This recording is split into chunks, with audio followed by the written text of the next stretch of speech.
All right, guys, welcome to my 44th stream.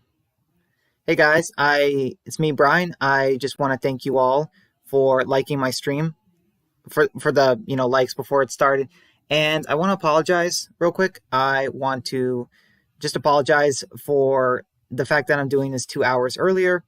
I just needed a break from what I was doing, and I don't know. I feel like we can do like I know that Megamat is uploading an episode, so I think we can get a really long stream done tonight if I were to start now. So I don't know. Let me know what you guys think.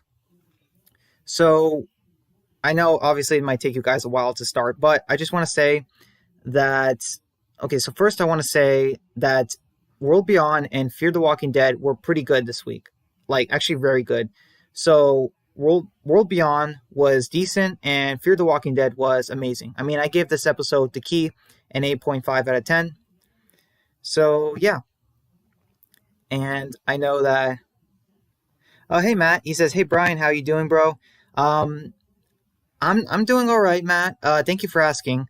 Honestly, I needed a break from what I was doing. I'm kind of like anxious right now, just a lot on my mind. But yeah, thanks, Matt. Hope you're doing good. Hey, DeRosa. He says, "Hey." Matt says, "Long stream sounds great." Yeah. I think we can do. It, okay, so I think that I can get a stream done like around 7 o'clock. We can end it, and then that way people can go to, your channel and watch, watch your episode. So, yeah. So, what did you guys think of the episode?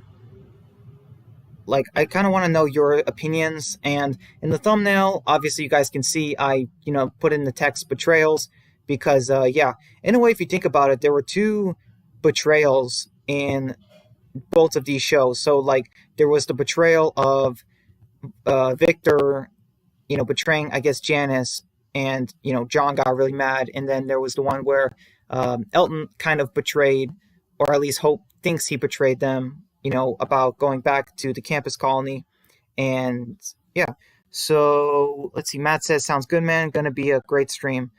Thank you, Matt. I hope so. And I actually had this idea. So DeRosa and Matt, I just want to let you guys know that I really, at some point in my channel, I really want to try doing. I really want to try doing. I want to invite guests. So I really want to do co-hosts, in my streams. So I don't know when, but at some point I would like to invite you guys to talk during my streams. Like we could have a, simple discussion. It could be one-on-one talking, and we could even, like, I guess, I don't know if we would both read from the chat, but I guess, I don't know. It's just an idea, and I want to know what you guys think of it. So basically, like, let's say that Fear the Walking Dead and World Beyond end, and sometime next year, like, let's say that Dan and I do a code, we do a chat together, a live stream together, and we're gonna talk together, and we're gonna read what you guys say, that kind of stuff.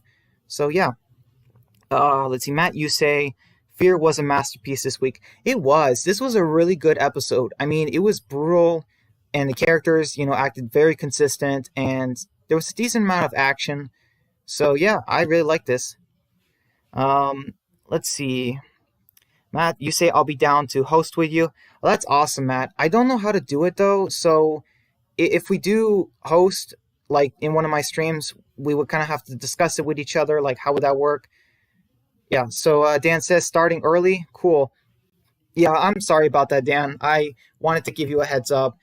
I honestly just needed a break from what I was doing, and I figure we can start the stream and end it around, like, maybe around 7 o'clock, so you guys can go watch, Matt's episode on his channel. So, yeah, and yeah, and I was talking with Matt earlier about the co-host. He likes the idea. So yeah, I remember talking to you about this a little bit, Dan. So yeah, I definitely want to at some point next year maybe start, inviting one of you guys to talk, and we can talk about, anything Walking Dead related. we can talk about episodes. Yeah, we can talk about underrated episodes, and then maybe you guys think I should give it a chance, and maybe I'll hear. So you guys will get a chance to talk. I'll get a chance to talk, and we'll kind of discuss it. We can do something like that. I guess since World Beyond and Fear are kind of taking up kind of like the majority of the discussions, we can definitely do that after like the shows take a break. Matt says we could work it over Instagram or Messenger if you have. Unfortunately, I don't have Messenger or Instagram. Hmm, that's tough. I have Snapchat and Discord. I have those, but I also have I mean, there's also my email and stuff. I don't know if that could work. Like I have a Gmail account, so yeah, I don't know if those will work for you, Matt, but just an idea. Dan says this episode of Fear was amazing. For once on Fear, I jumped out of my seat at the end with Morgan. Yeah, I remember you mentioning that, Dan. That was awesome. Like Morgan was driving and he gets hit, by those guys. We don't even know their name. I don't know. They're just, I guess we can call them the spray painters. But anyway, they want the key. And did you guys like that in my review? I had the guy. I don't know who he is, but it's the main man, and it's really funny. So like when he sees Morgan's key, he's like, my precious. Do you guys remember from Lord of the Rings? That guy, that character Schmeagol. Like that's I don't know. I just had that idea, and I just thought it would be funny. Cause yeah, I mean, like Morgan's key is like the new, uh, the Ring of Power. You know what I mean? It's just like it's just funny. Um, Dan says I've got Discord as well. Matt says oh wait. Matt says I'll friend you on Discord, and Dan, you say I've got Discord as well. Oh, okay. Let's see. Matt, you say I think they're with a group from Galveston, Galveston. Where is that? I gotta look that up. Galveston.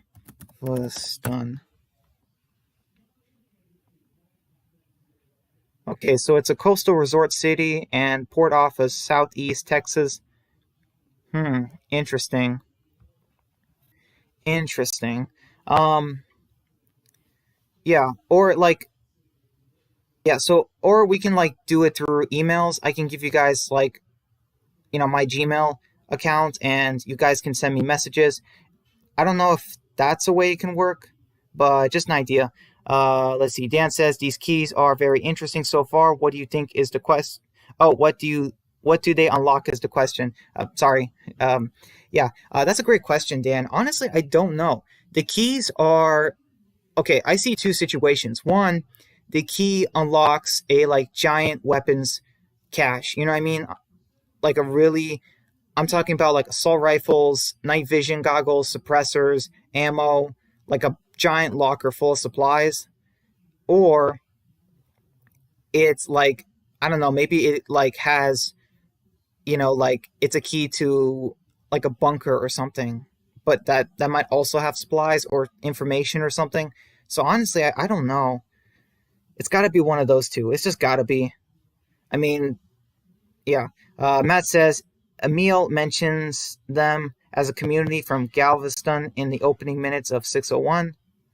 Oh, okay, yeah. Um, that's a good point. So let's see. Um, oh wait. Matt says, "Sure, bro. What's your Gmail?" Oh, yeah. I'll just tell you, if that's okay, Matt. Let's see. So my Gmail is Brian Akeem one. So like the number one at gmail.com. So that's all you gotta type in. You just gotta type in my name, all lowercase all together, and then the one after my name, and then at gmail.com. It's really that simple. I made it kind of simple, but yeah, that's my Gmail. So yeah, I really wish I knew how to do like co-hosts on live streams, but I don't. So I'm sorry about that. Like I got so much on my plate, guys. In a way, like everything going on in my life in the world. Unfortunately, Yeah, and I might even be going back to school. It's crazy. It's just yeah, everything's just crazy in my life right now. But at least I have you guys and my family. You guys, um, it's good to talk. Get to let loose, kind of ignore the world just for a little bit, and just have some fun. Um, yes, that's it. That is it, Matt. Yeah, that should work. Hopefully. Um, so yeah, thanks, Matt. I'm glad you want to I guess like join and do this with me. I really appreciate that, and like I'm excited. I can't wait to try this out.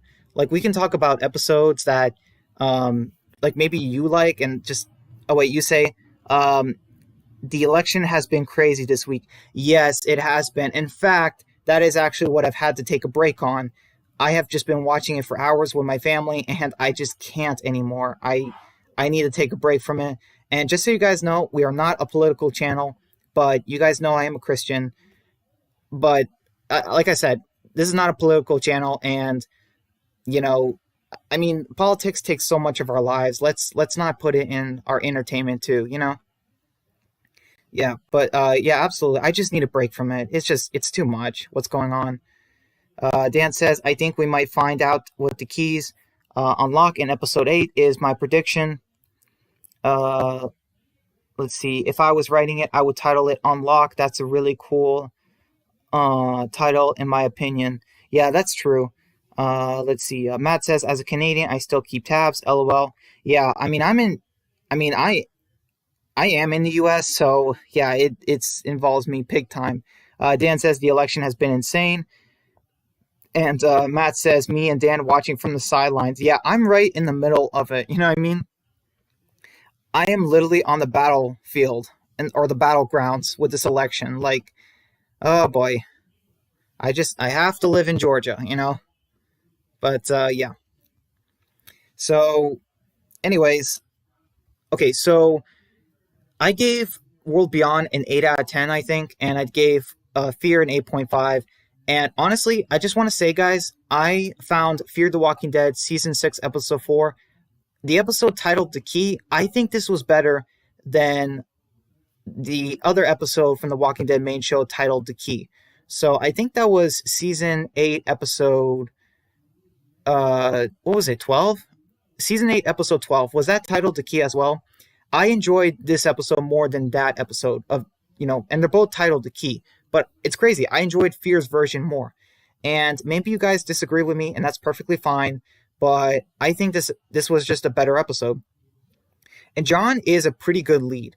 Even though Morgan is the lead in Fear the Walking Dead since season 4 to now, I still think that John would make a pretty good lead. So Morgan, Alicia, and John, I think they're the top 3, areas or characters that should be the lead. You know what I mean? Let's see. Dan says, yeah, me and Matt are Canadian. Yeah, I know. Yeah, I've got this. There's a lot of people, who watch and review The Walking Dead who are from Canada. There's Trev Chan. There's, I think, Movie Idol as well, and there's you guys. So yeah, there's a lot of Canadian fans. Uh, and like, yeah, never mind. Dan says, for me, Fear 10 out of 10 and World Beyond 8 out of 10 is where I'm at. Yeah, I don't know. I didn't give Fear this episode. I didn't give it a 10 out of 10 because it still needed some more characters, and it could have used a little bit more, I guess, action, or just like, you know what I mean? And definitely it needs some Alicia. I did have some problems with it too. Like how did Janice die? Like how did she how was her body in half? Because the walkers can't do that, you know what I mean? And how did the walkers get in when John was digging up Cameron's grave? I don't know, that was weird. So we should talk about the episode. So, John is talking about how he actually kind of likes living in Virginia's community, Lawton, and he sees that Cameron is dead. And man, rest in peace to Cameron. We did not know him very well.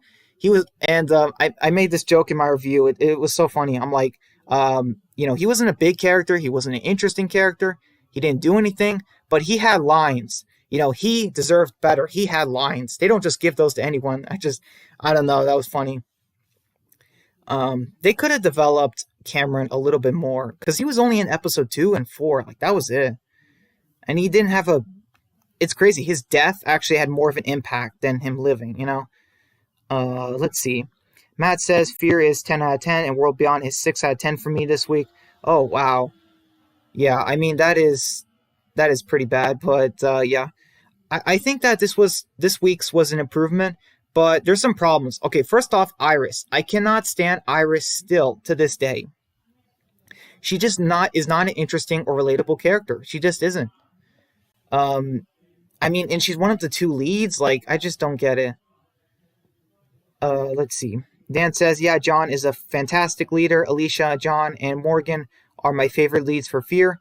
Yeah, I think Dwight could also be a pretty good lead, but let's focus on those three first. Let's see. Matt says, us Canadians love our Walking Dead. LOL.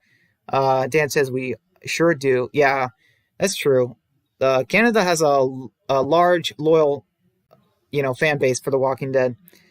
Matt says Morgan is definitely the main character now. He is, yeah. Dan says the winner, Walking Dead, gets compared to us is crazy. They are so lucky. Oh, yeah. I mean, I can't imagine how cold it must get up there. Let's see, Matt, you say rest in peace, Cameron. Yeah, I mean, it's like, I don't know. I think they could have done a little bit better.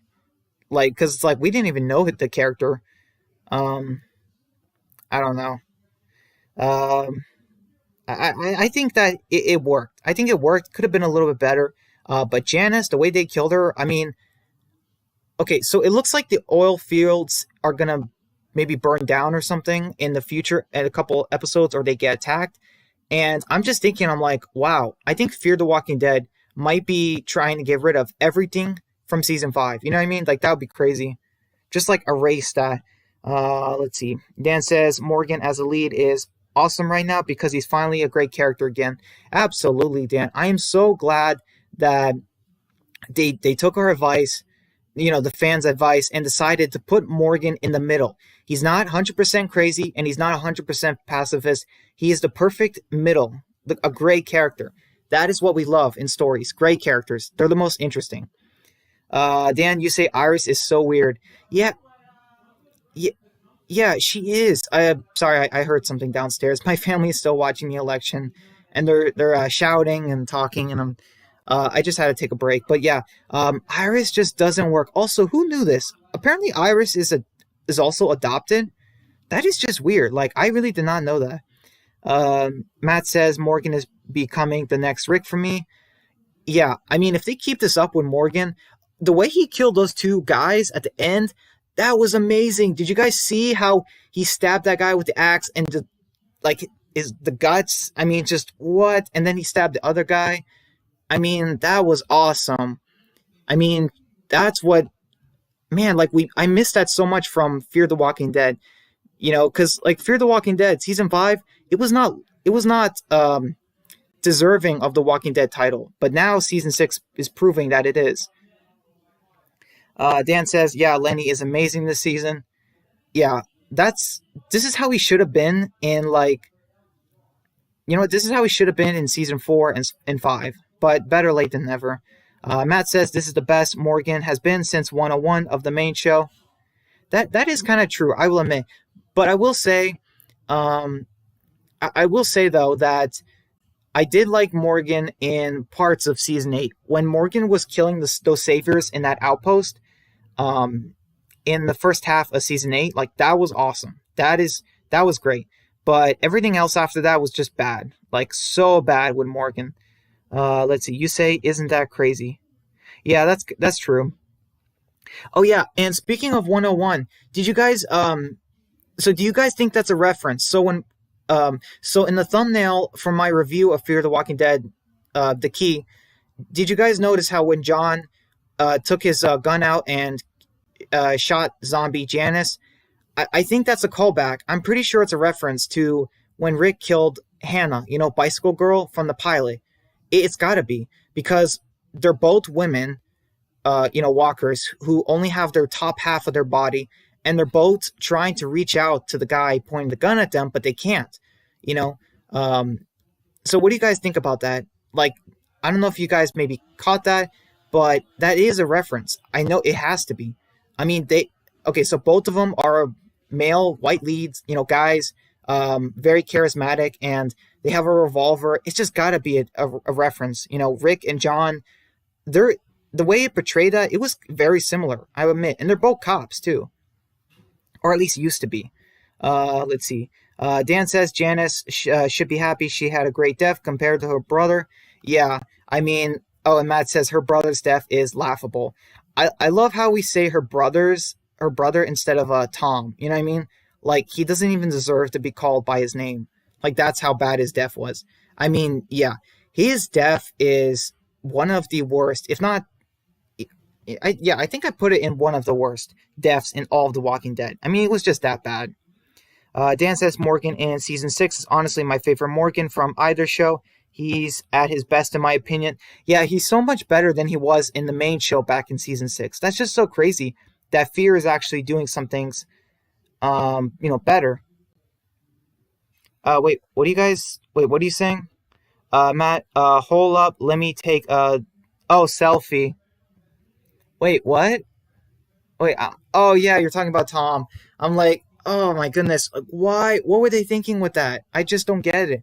His sister was right there telling him to stop being an idiot and get off the bridge, and he didn't listen. Just what in the world? Let's see. Matt says it most definitely is. You mean the reference, and you say must be a callback as that aired on the same night as 101. And you say, well, very close to the same night. Yeah, it was so close. Like, I mean, it's been 10 years. That's so crazy. The Walking Dead has been going on for 10 years. DeRosa says, wait, did Brian really say Morgan is better now than in the original show? Okay, well, so here's the thing, DeRosa. I would say kind of. So hear me out. So Morgan was good in the pilot, and then in Clear, he was kind of super crazy. And then season 5, he wasn't bad. He was just pacifist. And then season 6, he was bad. Season 7, he was really bad, but then started getting better. And then season 8, the first half, he was great. But then second half of season 8, he was, bad. And then Fear season 4, and then Fear season 5, he was pretty bad. I would say he had a good scene with Alicia. When he calmed Alicia down and told her to put the gun down, that was a good scene. I will not take that away. But I would say as far as now, Morgan is more interesting in Fear than he was in the main show, because it felt like they were just making him be 100% pacifist or 100% crazy. Let's see. Dan says, yeah, Fear needs to give Alicia more time in the season, and then it will be almost perfect. Yeah, I agree, Dan. It's so crazy that we only get to see Alicia for like 2 or 3 episodes in the first half, when she's basically the Daryl of the show, or like should be. I don't know. It's just weird. Let's see, Matt, you say he is, and Dan says, yeah, Morgan is better than ever for me. Yeah, I think so too. DeRosa says y'all smoking some stuff. Well, I'm sorry, DeRosa, but that's our opinion. What do you think? Like, please tell us. Please tell us how you think that Morgan was better in the main show, because I would love to hear it. We all would. Matt says Morgan is better now. Let's see. Dan says watch Fear season 6, DeRosa, and let me know. You'll definitely agree. LOL. Oh, okay. Has he? Yeah, DeRosa, have you watched season 6? Dan says, oh wait, no, I already read that. Matt says he has become the next Rick for me. It kind of feels like that, yeah. Yeah, Rick has also been either 100. Well, I don't know if Rick was 100% pacifist ever, but Rick's definitely been 100% crazy, at least a few times in the show. And you say, well, for Fear anyway, and you say Negan is the next Rick, to be honest. I'm not sure. Oh yeah, I remember watching Dan's video.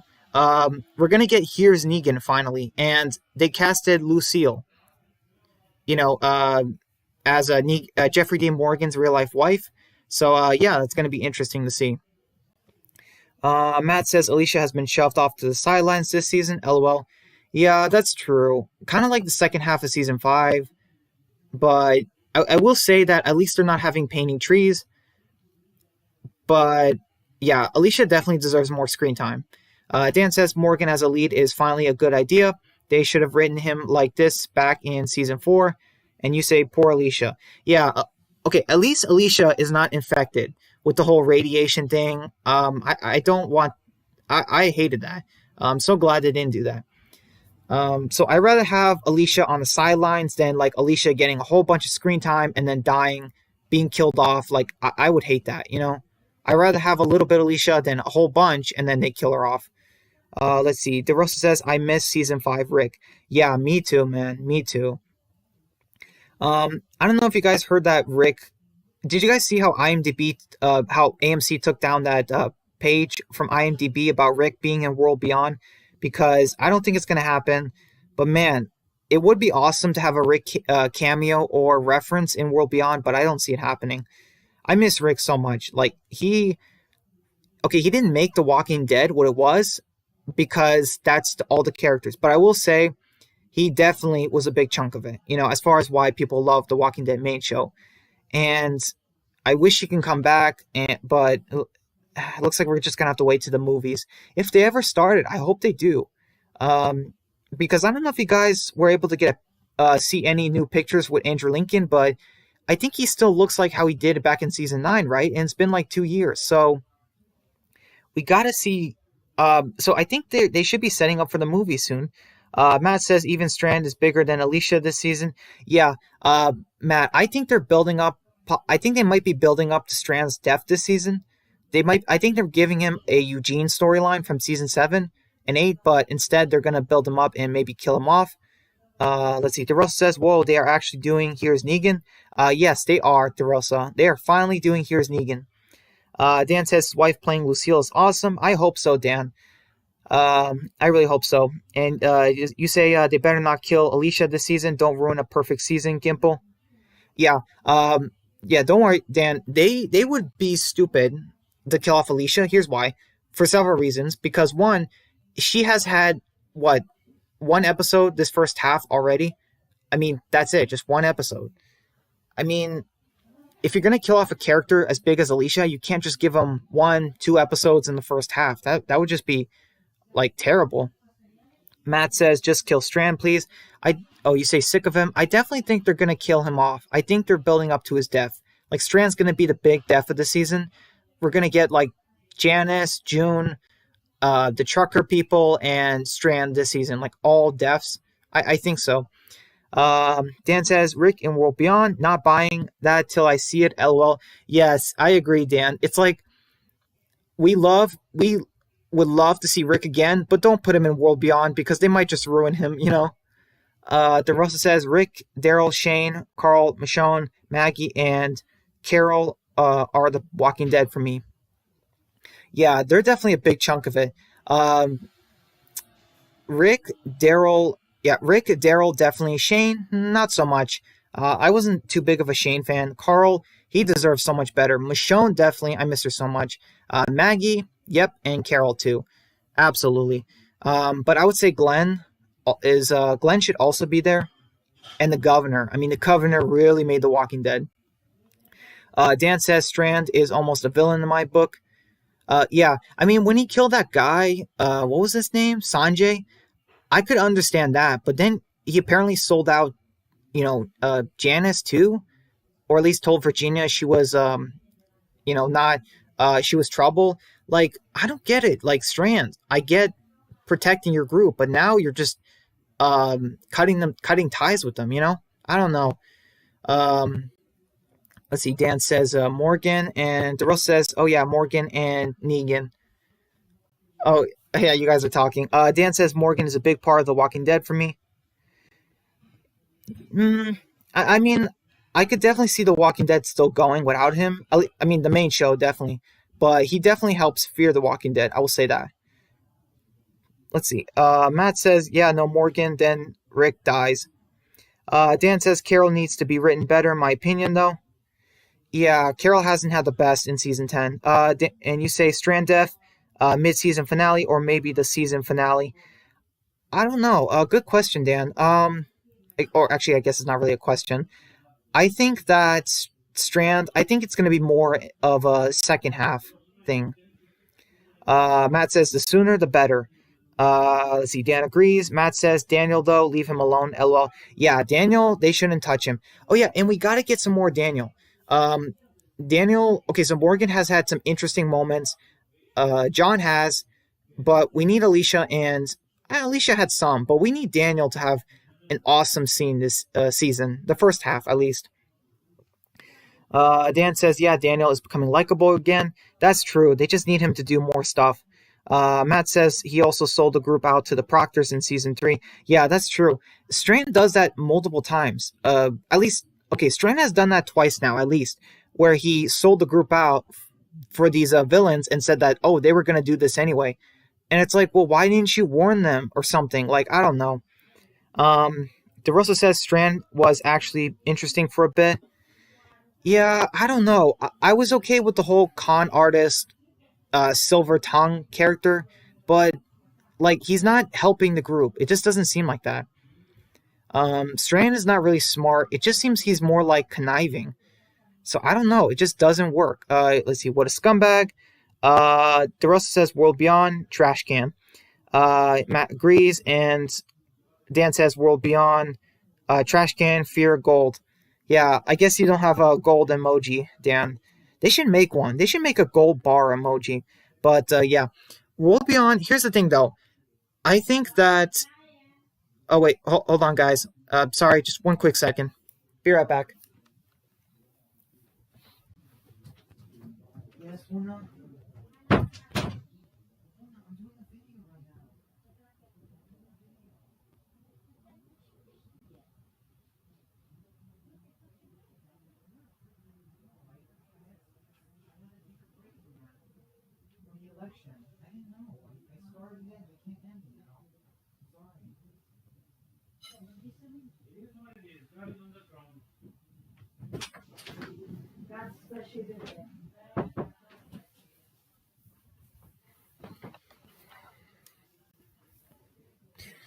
Hey guys, I'm back. Sorry about that. My family's going to eat, but I kind of already ate.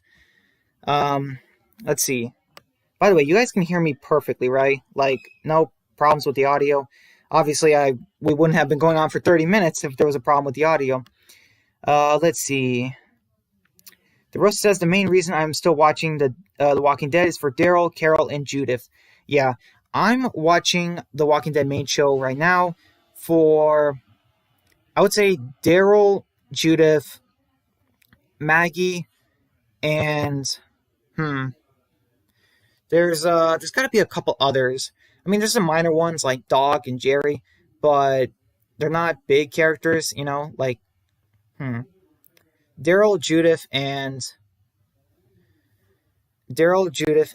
Who did I say was the third one? Maggie. Yeah, I would say I'm watching it for them because Michonne's gone, Rick's gone, Carl's gone, Glenn's dead. Actually, so is Carl. Yeah. Dan says, "Where's Grace? I'm not a big Grace fan, but where is she?"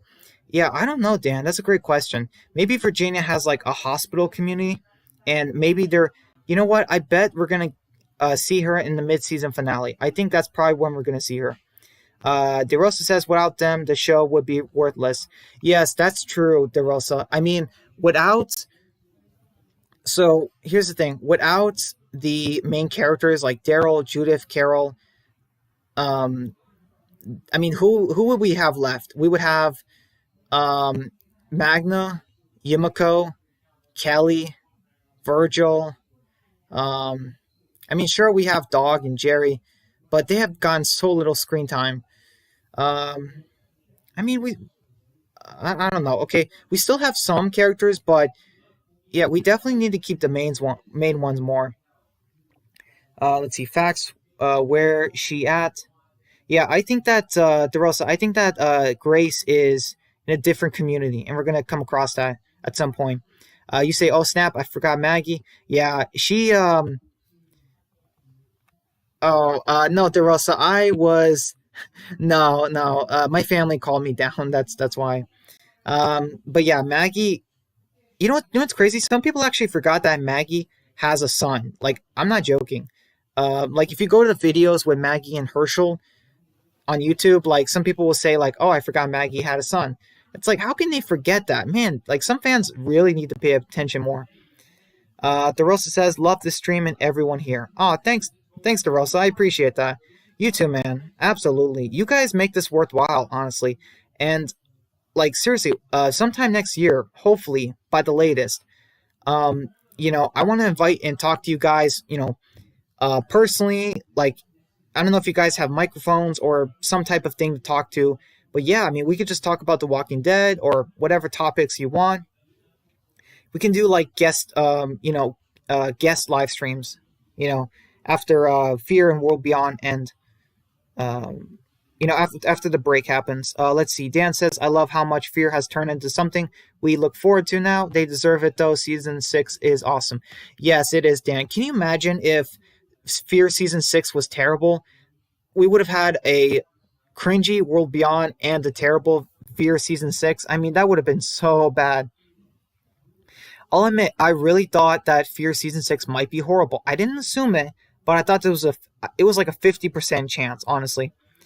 Let's see. Same here, man. And Matt says, The Walking Dead fam. Yeah, absolutely, Matt. Honestly, I can't thank you guys enough. I mean, it's just crazy. I remember earlier this year, I had, 20 subscribers? And, I was doing like maybe live stream number 5. And look at us. We're almost at 50 live streams now. And I have like 73 subscribers. It's just crazy. It's all thanks to you guys, honestly. Let's see. DeRosa says, imagine only watching the show for Dog. Yes, that would be funny. Matt says, Jerry, a big character for me. And Matt says, because he steals every scene he's in. Yeah, that's kind of true. But Jerry needs more of a presence. And so many people are saying, oh, Jerry's going to die or Ezekiel's going to die because they had that hug. I just don't know. I don't know. I feel like none of them should die. If one of them's going to die, just have it be Ezekiel and maybe give him like Rick's comic death. I don't know, just something. Dan says, I'm watching The Walking Dead for Daryl, Negan, Maggie, Judith, Ezekiel, Gabriel, and Rosita. Yeah, that sounds like a good list, Dan. Mine's a little bit shorter, I would say, because like, no joke, they could actually, if they were to kill off Negan or Gabriel or Rosita or Ezekiel, I would actually still keep watching. But if they take out Daryl or Maggie or Judith, then it's like, okay, I'm really considering leaving the show. DeRosa says, bro, Daryl really named his dog Dog. Yeah, Daryl's not really the, I don't know. I mean, he's somewhat creative, but I don't think he's creative enough. Let's see. Matt says, just such like able guy. Let's see. Dan says, Dog, very original Daryl. Yeah, that's true. Why didn't he name him Merle? That's so weird. Like, that would have been an awesome Easter egg. Let's see. DeRosa says, Magna and her group don't matter without the OGs. That is true. And Magna and her group, they're not interesting at all. Oh yeah, by the way, guys, we gotta, if we can, we should probably continue talking about World Beyond and Fear. So yeah, let's see. I'll just read these comments real quick. Dan says, Magna is like a better version of Iris. That's not a compliment, lol. Yeah, I mean, you can't, it's not that hard to be better than Iris. Matt says, anything to do with Iris is trash. Exactly. That is why Lightning itself tried to kill Iris. I mean, think about that. I mean, what else can you explain it? Literally, lightning came down from nowhere in the sky, and I don't know if it was super close to her, but I mean, I feel like maybe it could have hit her, and it wanted to. Let's see exactly. DeRosa says, if Fear was trash in season 6, they better cancel the show. Yeah, absolutely. It's like there would be no point. Matt says, if Negan dies, we riot. Dan agrees. I would actually be okay if Negan died. It depends on the story, and they are ending The Walking Dead in season 11, so, they got to start killing off some characters. We have too many characters right now in The Walking Dead. Sure, we have some of the main characters like Daryl, Carol, Maggie, Judith, and Gabriel, Rosita, but we still have too many of the other characters. I mean, for Pete's sake, guys, like, we still have Skye and Diane and we have Marco from the Hilltop and Birdie. You guys remember Birdie? Like who are these characters? Let's see. DeRosa says, imagine getting to see Merle again in Tales of the Walking Dead episode. And Dan says the actor from Merle doesn't want to return, unfortunately. Yeah, that's true. I'll be honest, DeRosa. Instead of Tales from the Walking Dead, I just want to get. I'd rather have an awesome Walking Dead game. They could get the voice actors or something. They can get the actors to voice act instead. I don't know. I think that would be better. DeRosa says, Matt, if Negan dies, he better die a hero. I don't know. It depends how they do it. I really want to see what they do with him and Maggie and Herschel, because Herschel definitely needs a scene with him. That was such a missed opportunity in the comics. Matt says Scott will save The Walking Dead. Oh boy. Well, I don't know about that, Matt, but I will say he will outlive The Walking Dead.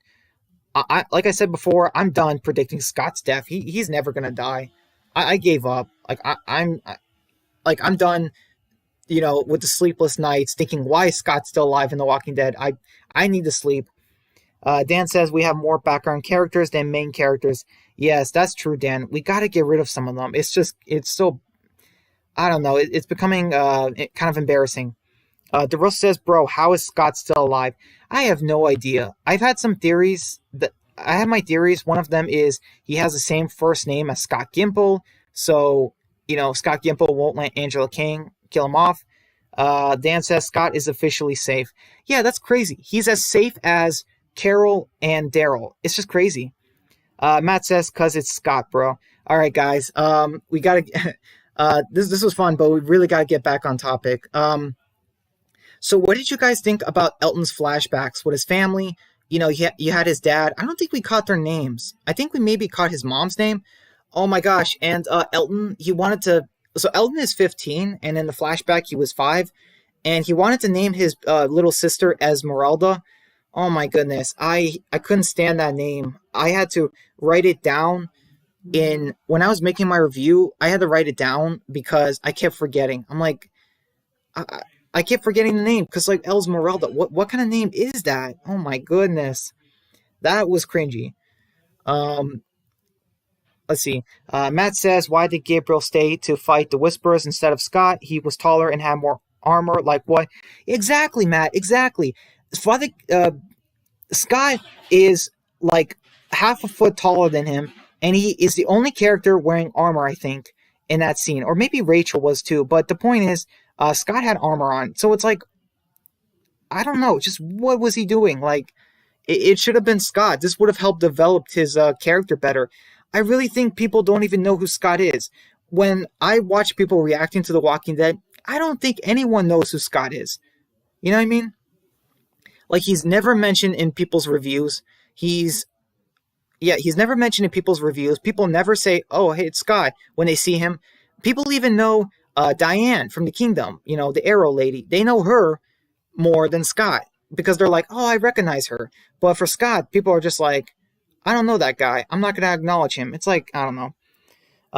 Dan says, I actually like Scott more than most of the World Beyond characters, minus Hope, Felix, and Elton. LOL. Yeah, that's funny, Dan.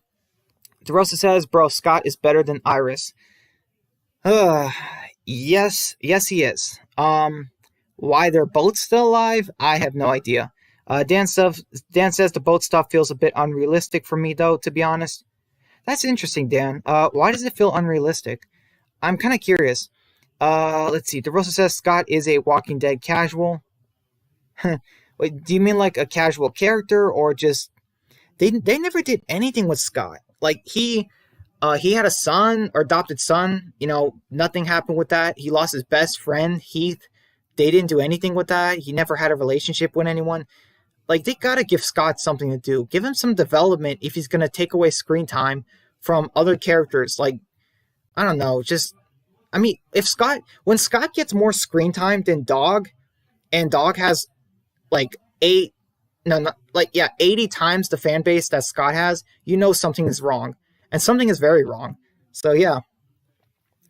Let's see. DeRosa says, bro, they should make a Scott novel. Oh, please, no, DeRosa, please, no. Nobody would read that. And you say, or movie. Oh my goodness, yeah. Scott's gonna be the one character who goes into the Rick movies. Not Michonne, not Morgan, not Alicia. It's gonna be Scott. So what did you guys think about Elton's flashback? You had his dad talking about, scientific stuff and um, all that stuff. And then his mother goes to the hospital. I think she was going to the hospital for a checkup, I guess, with her baby, or she works there. But I would assume checkup. And then, oh, hold on. Dan says how they managed to build a boat in that amount of time and get across the river is just a bit weird to me, but still, and oh, you mean exciting? Exciting scene though. Yeah, it kind of was, but it's just funny that they put so much weight on the boat that they couldn't even push in the sand. It's like, wow, really, guys? You didn't. So like they worked on this boat for what I can assume hours, nonstop, and they literally, not one of them was like, guys, you think we're making it too heavy? I mean, just I don't know. That's just crazy. DeRosa says, bro, how does dog get more? Wait, you say, bro, how does dog get more uh mins than Scott? Wait, wait, mins? Are you talking about fans or minutes? Because I feel like Scott. I think Scott has had more screen time in season 10 than Dog. I'm pretty sure. But as far as fans, like Scott has a Dog has a way better fan base, a bigger fan base. So yeah, we have So also in World Beyond, Hope finds out that she's the one who killed Elton's mom. I don't know. Do you guys think that's believable? I think my main problems with episode 5 was, okay, first off, we need to get more CRM. That is one problem I have with World Beyond. We're not getting enough CRM. They at least could have established, or at least had some people from the CRM realize that, hey, 6 people escaped, the community the day before we attacked it. You know what I mean? Just something like that. It's just crazy that they didn't find out. And another fault I had with it was some of Elton's flashbacks. I wish they could have showed us what happened to his father, how what happened outside, because his father puts Elton in a crate, to protect him, goes outside, I assume to look for his mother, and then like literally hours later he dies right outside the door, and he has no legs, and he was a walker and someone shot him. How did that happen? I'm so curious. I'm beyond confused. I just don't get it. Like, I wish we could have seen how that happened, because that didn't happen. Now I'm just confused with questions. So I think those were my main problems with the episode. So for no, I already mentioned what my problems with Fear was. John is a good lead, but the episode needed more Alicia. Could have used a little more action. And that's pretty much it. Dan says, I think the kids acted a bit ridiculous in this one. I actually laughed at them a few times, because even like Judith and RJ could be smarter, lol. Judith, yes, definitely. RJ, I am not sure, because let's be honest, they really haven't developed RJ that much. And by much, I mean at all. Dan says Elton's flashbacks are great, way better than the ones in episode 3 that didn't have an ending to it. Yeah, they should not have done that with Silas's flashbacks. They literally don't show a single thing. They have Silas asking Iris if he's like, do you think I killed my dad? It's like, it's so cryptic, and I don't know. There's not much to it. There's like no substance, and we don't see it. We see hands, we see Silas's face, but that's it. We don't get to see full-on scenes. For Elton's, they were better, but they should have showed us what was going on outside. Because like, come on, like, I get it, AMC, you have a budget, but can you use that budget to show us the fall of society, please? DeRosa says dumbest theories are Dwayne still being alive, Vatta's group still around, and Scott is actually the main character. Oh my goodness. DeRosa, I feel like all of those theories, I've seen all those theories except Scott being a main character. Oh, sorry. Scott being the main character is the most far fetched of those theories I think I've seen. Let's see. Dan says John was a great lead. More of that, please. Yes. Also, June comes in. So yeah, he reunites with June. Uh, Very interesting reunion. We had the reunion with Dwight and Sherry, and then John and June. But I'll be honest, Dwight and Sherry was a better reunion. But I will say that this episode was pretty interesting. So like John has like this massive cavity on his tooth in the episode, and then he at the end of the episode he pulls out the tooth. And if you guys don't know, that's symbolism for how the place is rotting him. If you continue to live with Virginia, you are slowly being rotted away, and you have to pull it at the source. So where was the source of it? So it's like Virginia. So they are making her a pretty interesting villain. They gotta work on it some more, though. I will say that. DeRosa says John overrated in my opinion. I don't know, DeRosa. I kind of have to disagree. I think John doesn't get enough attention. Okay, I will say this. John has. I don't know if he's ever. Has John ever killed anyone? Because I don't know if they ever established that. I mean, yes, he did. He said before the apocalypse, an accident. But besides that, I guess I mean like after the apocalypse, has John ever killed anyone? Because John, he needs more awesome scenes. He needs more of a dark side to him. So yeah, Dan says Daniel is way better this season as well. I must say, yeah, he is. He is. Daniel. Well, we still haven't seen too much of Daniel, but I would say I liked him more than I was in season 5. Season 5, I don't know what they were doing with his character. Um. Oh, by the way, I want to ask you guys about my reviews. Okay, so do you guys like the intro that I have for so every World Beyond or Fear review, I put my intro in, and then while I'm talking about the episode, I have the background music while I'm talking. Do you guys like me doing that, or do you want me to change it a little bit? Like, does the background music, is it distracting, or and do you guys like seeing the intro? I guess with every episode review. Uh, let's see, DeRosa, you say Ezekiel could have been cooler. Um, I think Ezekiel had. I think they made Ezekiel pretty cool in the show. I mean, I don't know. I kind of don't understand why they kept him instead of Henry in season 10, or like with the whole Pike deaths. I feel like it should have been Ezekiel, but I don't know. It's just my personal opinion. Let's see. I kind of hope season 6. I hope season 6. Like the characters, they lose the oil fields. We lose the trucker characters. We lose. I don't know. Maybe we don't even see the kids again. Just take away everything from season 5, except for Daniel, Skidmark. You know what? Yeah, have Skidmark be the only character from season 5 in that survived season 6. Just do that, AMC. That would be so much better. Um, yeah. Also, like not Strand. Daniel cut Virginia's hair, and he didn't even get his cap back. I mean, come on, Virginia. Just, I don't know. I mean, Virginia rewards people who serve her, right? That's what she did with John. But still, I mean, just what? Dan says Felix is one of the best characters in World Beyond, though.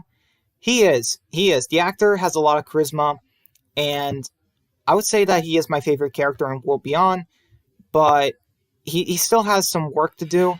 Also, his flashbacks, okay, his flashbacks were not bad, but I'm still confused. Did Felix kill his parents when they were walkers? So when he went back to his house, did he actually kill him? Because Huck saw that he had blood on his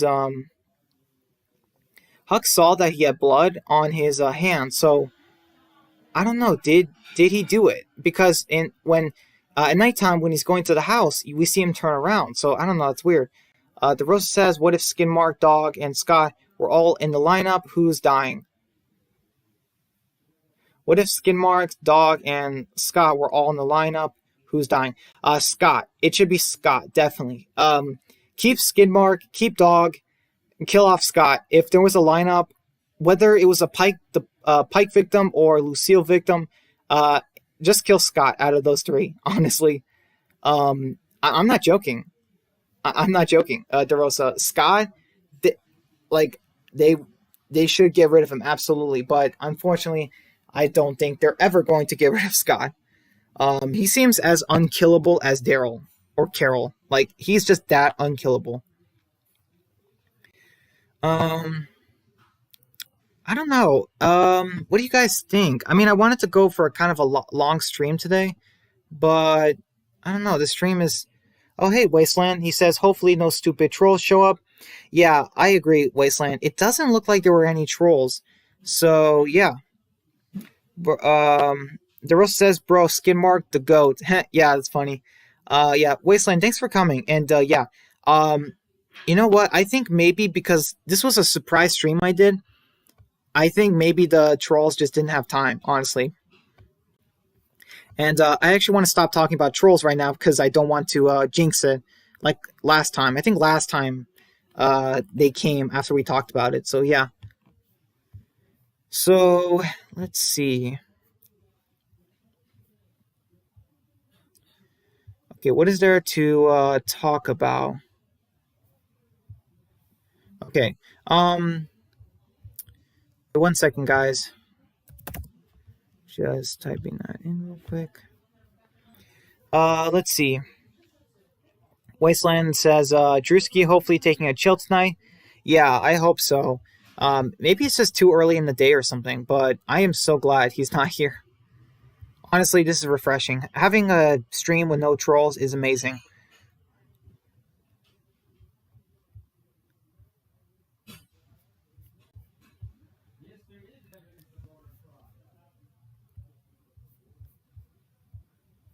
Uh, Hold on, guys. Just gotta type this real quick.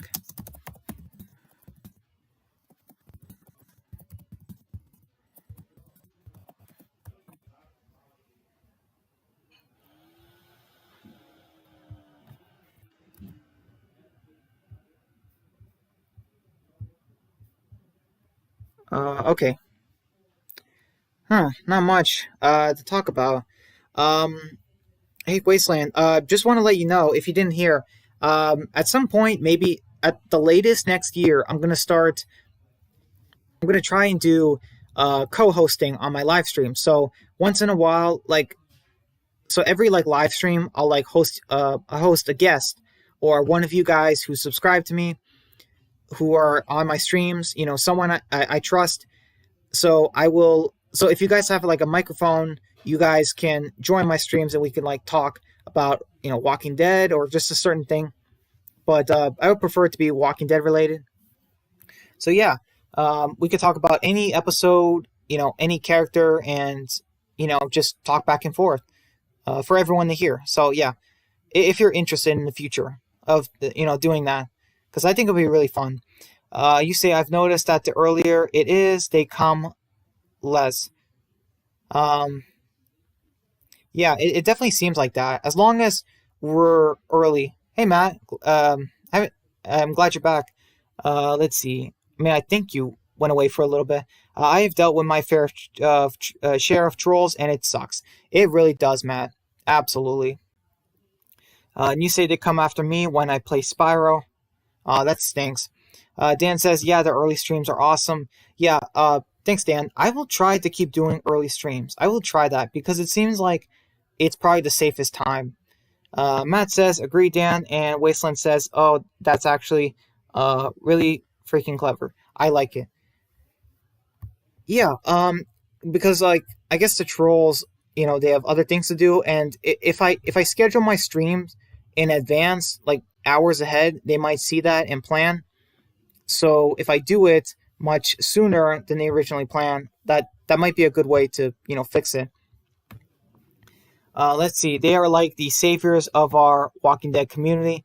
Yeah, they are. They're like the Jareds for us. Like honestly, those trolls are like, yeah, they're like a bunch of Jareds, and oh my goodness, like just one Jared was ruining The Walking Dead. Having multiple, I mean, oh my goodness, I was losing my mind. Let's see. Matt says, yeah, Drew is Negan, lol. Yeah, that's true. Except he's not as funny, or as interesting, or nice. Dan says, I love the no troll stream. We can just relax. It's awesome. Yeah, it must be so relaxing to not have to ban people or remove their comments. That is great. Um, okay, so let's see. So for those, I think for Wasteland, he didn't hear it. So Wasteland, I said that Fear this week was a great episode. Had some issues like, how did the walkers um, get in while John was digging? A few nitpicks. And then for World Beyond, I would have liked to see how the museum fell. I guess like Fall of Society. And let's see, there was another issue I had. Yeah, and not enough CRM. They really gotta give us something with CRM. It'd be awesome if like the CRM find out that the kids escaped. You know what I mean? Because the CRM seem like a community or a group that don't want any to leave any survivors, any trace of them. So if these kids are alive, they might be like, oh, they knew we were gonna wipe them out. Just something like that. By the way, what do you guys think happened to their father, Leo Bennett? Do you guys think he's dead, or do you guys think he's alive? Because I personally think he's dead. I think it's going to be like a big reveal that yes, like in the finale, or maybe in season 2, they will come across the research facility and they'll see their father. They turned him into a walker, which will be kind of confusing, but I just see it happening. I don't see the father meeting Rick in the Rick movies. I just don't. Dan says, yeah, Fear is so shocking on how good it is right now. Hope they keep it up. Me too, Dan. Honestly, I would love that so much. It's definitely been a lot better than it was before because, so even though we are kind of getting bottle episodes, they're still giving us a little bit of Morgan. So technically they're not bottle episodes, but we definitely need to get more Leisha. And here's the thing, they better not be building up all of season 6 to fight Virginia. First half of season 6, building up to the war, and the second half, ending it. Fighting Virginia, that's the second half of season 6, just fighting her. And by the end of the season, Virginia is dead. Like, that's how they should do it. That's how they should have did All Out War and Negan's story. That's how they should do it in Fear. DeRosa says, what if all the shows got combined? That's an interesting question, DeRosa. Here's the thing. I definitely think that in the future, in a couple of years, they will have to, at some point, combine all the shows. I think we might get, in the Rick movies, we might get the Commonwealth versus the CRM. But the CRM is so much bigger that they'll need more characters, the Commonwealth. So, like, I see an Avengers Infinity War style story for The Walking Dead. I can see, Daryl. Like, how awesome would it be? I don't know if I mentioned this before, but how awesome would it be if Daryl, like at the end of a trailer, like at the end of the Walking Dead season 11 trailer, there's a post-credit scene or end scene in the trailer where, Daryl asks like, who the heck are you guys? And it shows the Fear cast. You know what I mean? That would be awesome. Let's see. Dan says, little bit of Morgan, very good. Not bottle episodes exactly.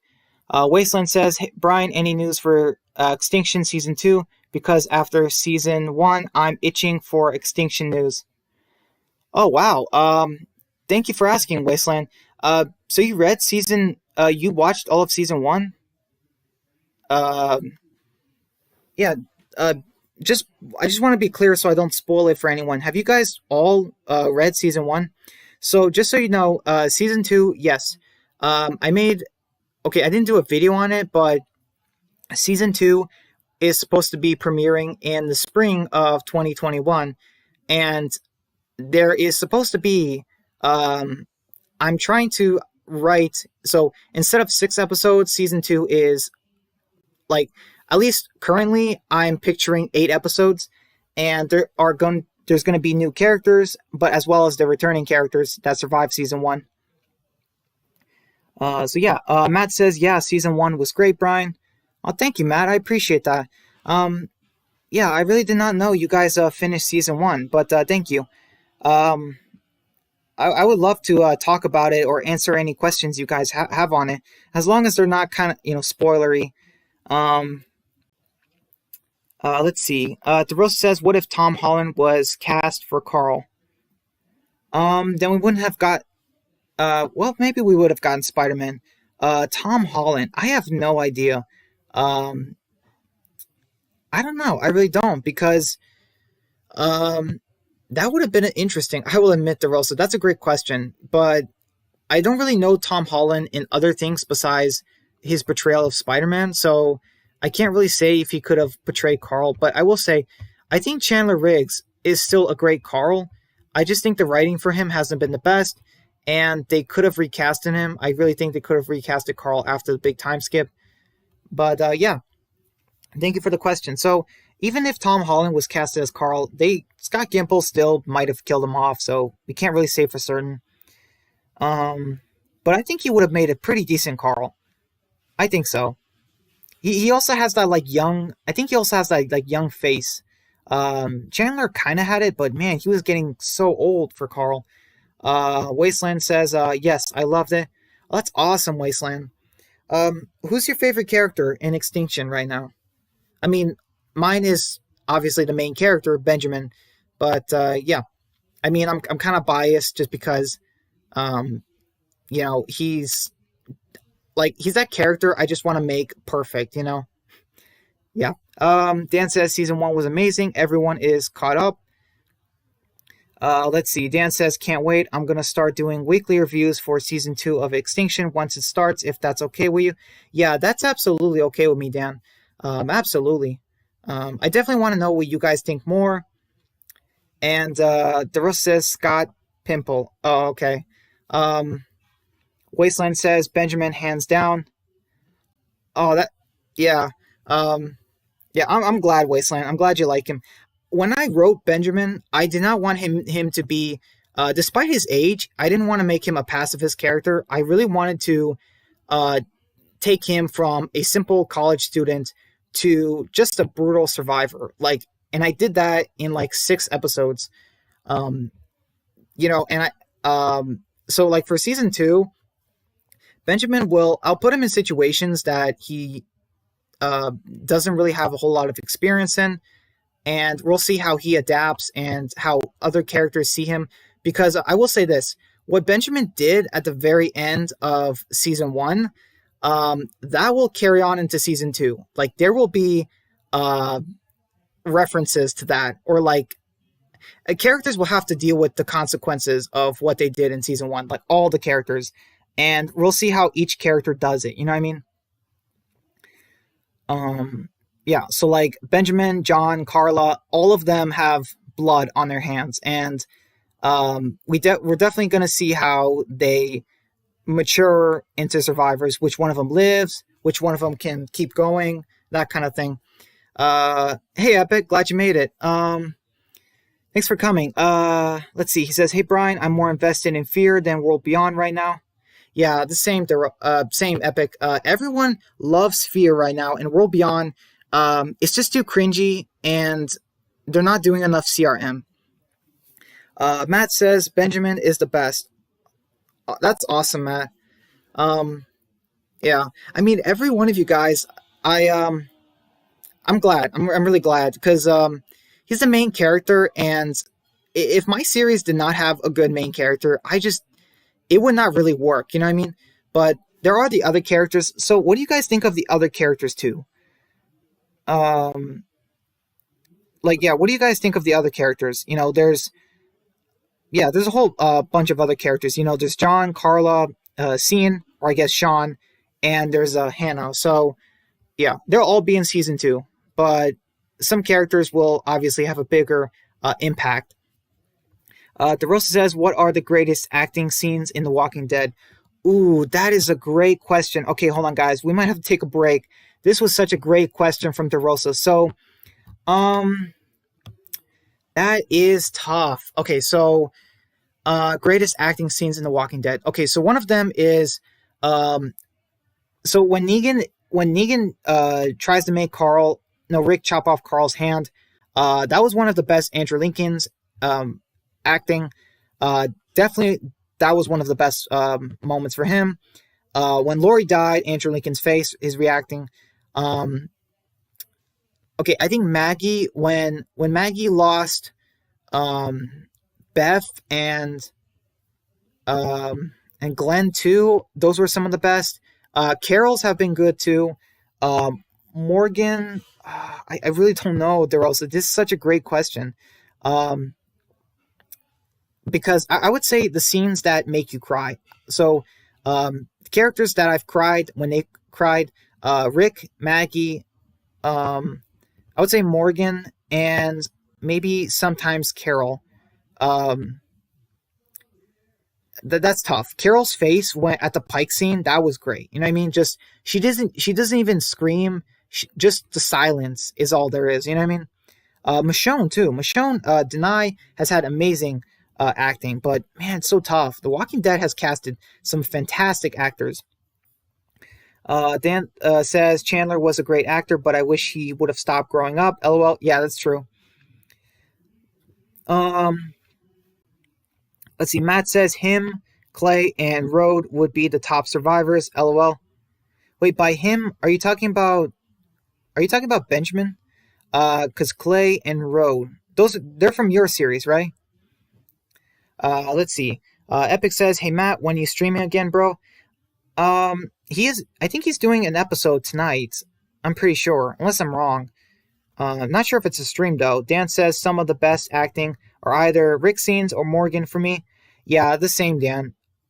Although Maggie and so Lauren Cohan and Carol or Melissa McBride also deserve a spotlight there. Let's see. Matt says once Wasteland is done filming, I'll stream. Oh, okay. And Epic says when's Wasteland done, bro? Not sure yet. Dan says Wasteland World is amazing right now. Season 2 has been awesome. Let's see. Matt says thanks, Dan. Epic says by the way, Matt, PS5 next week. Okay. DeRosa says Robert Downey Jr. as Negan. No way. Sorry, DeRosa, that would not be a good casting. Dan says Benjamin is a great lead, in my opinion. Very likable and relatable character for me. Thanks, Dan. I'm glad. I'm glad that you like him. Yeah, season 2, he will be, I would say, just as likable and relatable. Because one thing I want to do in season 2 is I don't want to make him like 100% crazy. And just don't worry, guys. He's not going to be 100% pacifist either. He's just going to be in that middle area, but he is going to be reacting to new situations. So, like sometimes, let's say for an example, like for Cian or Sean, he will, maybe let's say he teaches him how to shoot and pats him on the back, that kind of thing. But let's say that in another scene, we have it where some guy tries to rob them, and Benjamin, just shoots the guys in the leg, and then pushes them into a walker. You know what I mean? Just like that's the type of character he is, and I want to keep him consistent like that. I'm not saying that's a scene in the season 2, but there's gonna be a lot of characters in season 2, but there's only gonna be, I would say, 2 main characters in season 2, and I hope you guys really find them interesting. Let's see. Wasteland says you really pulled it off, man, with season 1, and yes, thank you, Dan. Really glad you like it. Oh, you liked it. Thanks, Wasteland. I'm glad I did a good job with the story in season 1. I'm glad you guys all enjoyed it because, season 1 was hard to pull off, writing wise. But I'm still writing season 2, just so you guys know. I'm almost done with the premiere writing and the finale, and I have a good chunk of the middle. So for the middle 6 episodes. So yeah, it's going to be like 8 episodes for the whole season.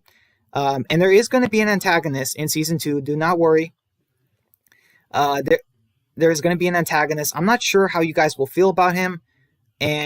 But I will say that we will see how the characters deal with this antagonist. Let's see. Matt says, sounds great, Epic. And Epic says, sorry, I keep asking, Matt. I just love your streams and I love chatting with you. Oh yeah, Epic. I wanted to tell you. So, some point, maybe next year, at the latest, I want to start in my streams. I want to start talking to you guys personally. So if you have a microphone or some way I can chat with you, I can invite you in my stream so we can talk. So kind of like a co host, or like, you know what I mean? That kind of thing. So yeah, um, I definitely want to start doing that. And maybe every week I'll do someone different and we could talk about underrated episodes or trailers or characters, just whatever. So it should be a lot of fun. Matt says, I don't know about Robert. He seems like a good guy type character. Yeah, that's true. DeRosa says, how will Sherry feel once she sees Negan again? Well, DeRosa, I don't think Sherry's ever going to see Negan again, but if she did, I think she would slap him in the face, kind of like Olivia did. And wait, your message was retracted. Huh. I'm not sure what you put. Matt says the only time I cried watching a show was a certain scene from Sons of Anarchy. Um, Dan says Sherry better not get killed in season 6. I'm worried about her for some reason. What if the actress returned just to get killed? I don't know why I feel like she's in danger. It's definitely possible. Um, it's definitely possible, but I just don't see it. It wouldn't really make a whole lot of sense. You know what I mean? If the actress wanted to leave, it would be like, well, why did you come back? Um, Matt says Clay is survival and Road is wasteland. Oh, that's right. Um, yeah, that would be funny. Like if we did like a combined our shows kind of thing, like Benjamin, Clay, and Road, just combined all our shows in the like we did like a non-canon episode. That would be funny. The Rust says, "What if we got the guy from the skateboarding, drinking cranberry juice video to be in The Walking Dead?" Um, I think I would hate that, the Rosa. I honestly do. Epic says, "But yeah, I agree with Dan. Fear is doing better than World Beyond." Hey Dan, I loved your vid earlier today. The Rosa says Kevin Hart as Negan. Kevin Hart, yeah. DeRosa, that would be a terrible casting choice. DeRosa says, "What if Dan played as Carl?" Oh, that is a great, great question. Um, Dan playing as Carl. I would actually like to see that in like maybe another universe or something. Uh, I think Dan could pull it off. Honestly, he definitely could. I would say he could. Yeah, definitely. DeRosa says, "What if Brian did a face reveal and it's actually Chandler Riggs?" Oh, that's funny, DeRosa. No. I have done a face reveal. If you go to my first couple videos that I've ever uploaded, it's like a year or two ago. You'll see my face. You'll see how I look. So yeah, you guys will, and I look exactly the same. So yeah. Dan says, "I love to play Carl. The Whisper stuff would have been so cool to do." Yeah, especially that was Carl's best arc from the comic. Especially the part where, do you guys remember when he took that shovel and he beat those bullies with it? And I'm gonna say it, he beat them to death. But Robert Kirkman, next issue, it's like, oh no, they're just badly hurt. It's like, wait a minute, that doesn't make any sense. There was blood. They had massive concussions. Carl bashed them in the head with a shovel. And then next issue, that's one problem I had with it. I wish Kirkman didn't. I'm just gonna say he chickened out. He should have just had Carl kill those kids that were trying to hurt him and Sophia, because the fact that he bashed them with a shovel and it's just like, oh, it's just they're just injured. It's like, no, that doesn't work. Like like Kurtman really showed that Carl killed those guys. Epic says, "But yeah, I haven't been watching World Beyond because I'm hearing how bad it is." Let's see. Brian. Oh, Dan says Brian has done a face reveal in the earlier videos. Yeah, that's true. Thanks, Dan. Yeah. My first videos were like The Walking Dead Season 9, Part 1 and Part 2. And I just talked about the characters and things like that. So, yeah, I mean, that was no joke. I still look the same as I did back then. And, yeah. Matt says my profile pic is my face. That's true. Same with DeRosa. DeRosa says, "What if Wasteland was on Disney show?" Oh, boy. I have no idea. Um, Yeah, it would be a Disney channel. It would be a Disney show. A lot of kids and stuff. A lot of kid characters. Let's see. Matt says, "Hey Brian, I emailed you. Thanks, Matt. I'll check it out." Um, Wait a minute. It might have been sent to junk or spam. Let me check it out. Yep.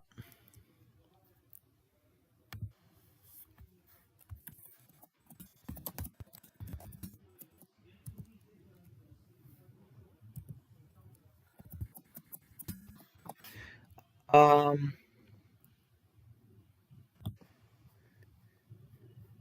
Yeah, Matt, thanks for emailing me. Actually, I put that in the email. Yeah, thanks, man. I sent one back just so you know it's me. But yeah, man.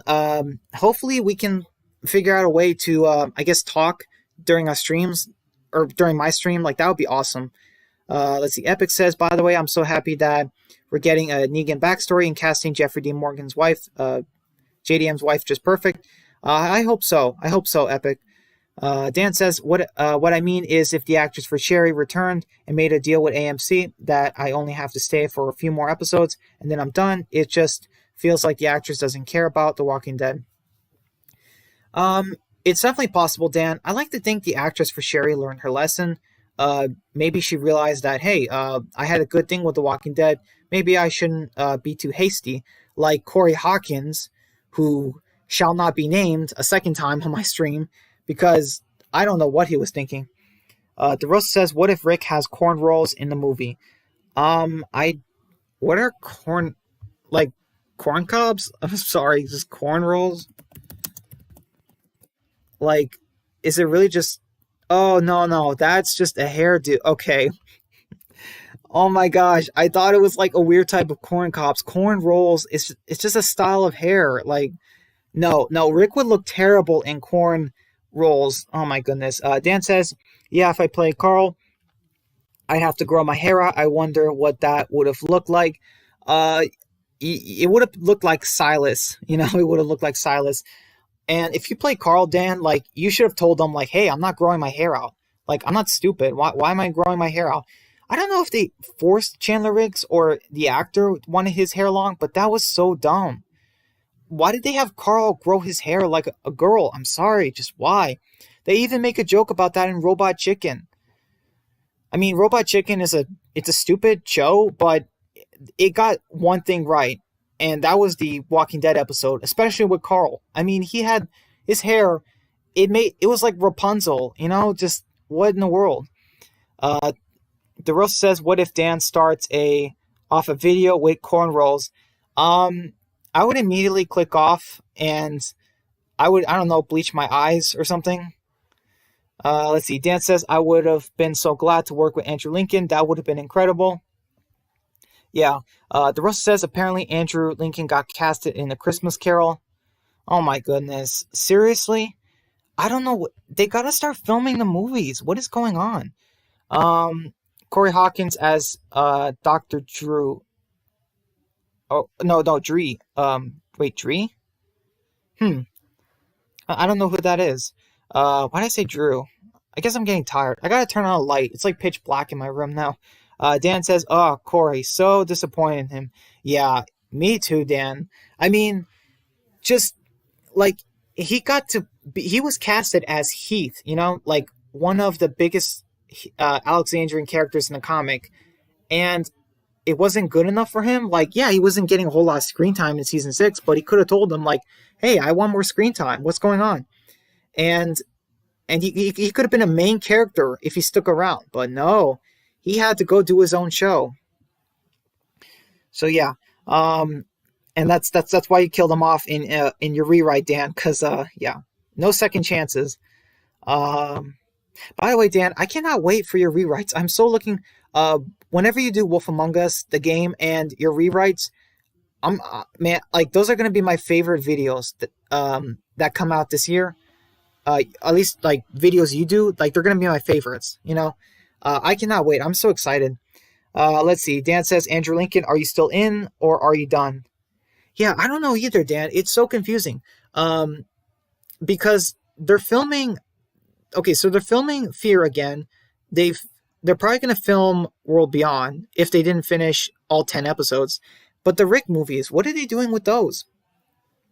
And it's crazy. They don't even know. Okay, in the Rick movie, they don't even need 200,000 people in the movie. They just need to have Rick in the hospital and maybe a few people in the hallway. But I don't know. Just it can make it work. You can have people wearing face masks in the movie and have it work. Like maybe Rick's in the hospital and everyone is wearing a face mask. Just something like that. Just make it work. Dan says, yeah, Andrew Lincoln should be in more movies. He's a very underrated actor, in my opinion. I think Andrew Lincoln gets enough credit. I think he's not. I don't think he's underrated. I think he's just about good. Wait a minute. Let's see. DeRosa says Andrew Lincoln is such a great actor, but he isn't in that many movies or shows. Yeah, that's true. Shows he can't be, in movies I'm not sure why. And you say, I bet many movies will want him for sure. Yeah, that's true. And you say, whenever a new actor would come into the show, Andrew Lincoln would always be the first one to talk to them. That's awesome. Let's see. Matt says, still hyped for the Uncharted vids, Dan, LOL. Oh, yeah, I remember Dan was going to do that. Let's see. DeRosa says, Andrew Lincoln is my favorite actor ever.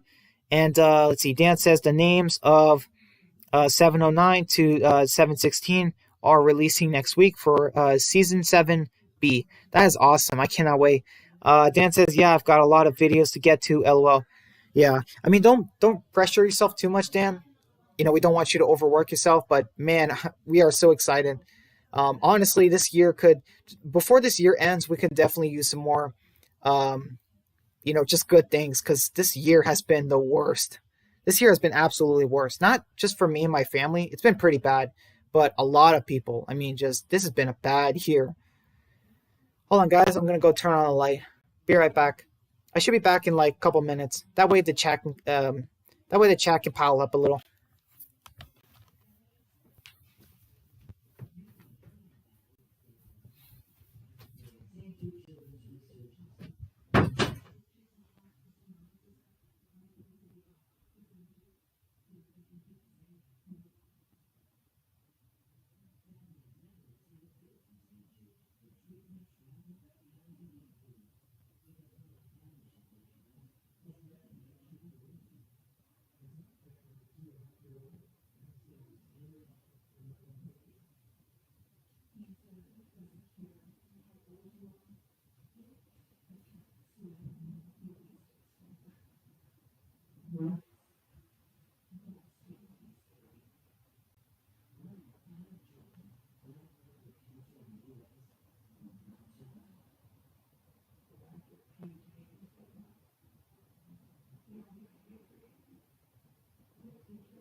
Hey guys, I'm back. Sorry that took so long.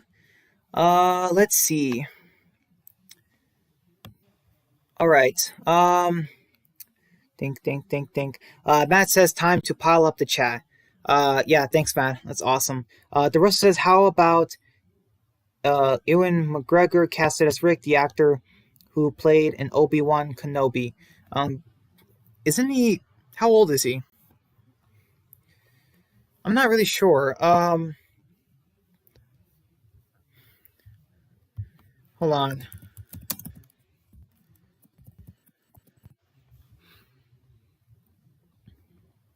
Let's see. He's 49. Oh, wow. He's only 49.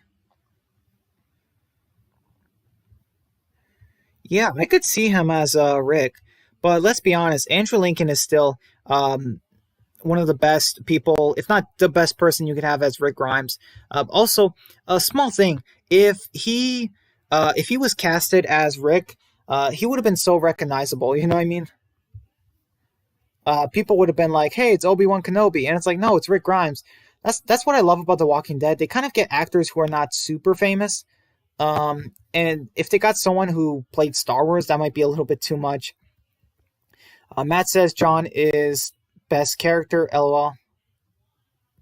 Oh, JK, still like him though. Yeah, you had me going there for a second, Matt. Yeah, John is. Wait. Okay, I'm sorry. You're talking about this John, right?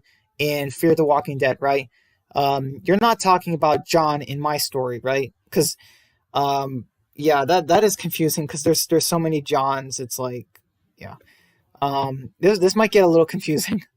Um, Dan says, let's just say 2021 will probably be the biggest year for my channel. I've got a lot coming, not only in November and December this year, but once we hit 2021, the videos are going to be crazy. Yeah, that's awesome. Let's see. Dan says, I think John is underrated as well. Garrett was amazing in this episode. Okay. Yeah, I think John. Okay, so I think John needs more action scenes. He definitely needs more action scenes. He has great character development, great scenes, but he just needs, a moment where he's fighting other survivors, like maybe shooting at them. Because let's remember, John is a great shot. They established that, but yet I don't think we've seen him kill anyone on screen. So I don't know. I think that would help improve his character. DeRosa says, before The Walking Dead, Andrew Lincoln was a casual actor. Yeah, I know, that's true. Matt says Corey Hawkins was famous before a Straight Outta Compton movie. Was he really that famous? But I don't get it. So if he was famous, then why did he leave The Walking Dead to have his own show? I don't know. Let's see. Dan says, better not get popular actors. They leave. LOL. Yeah, as we saw with Corey Hawkins, if they're popular before they go on The Walking Dead, they're going to think they're too good for it or something. DeRosa says, what we need is a dark Walking Dead spinoff. Yes, absolutely. Hey, I'm more than willing, if you guys are willing to, I'm willing to maybe give AMC rights to adapt Extinction. I'm just saying. I mean, obviously, I would have to work with them, but I don't know, just an idea. Because I like to think it's a dark Walking Dead spinoff. Dan says, yeah, The Walking Dead needs a more dark spinoff.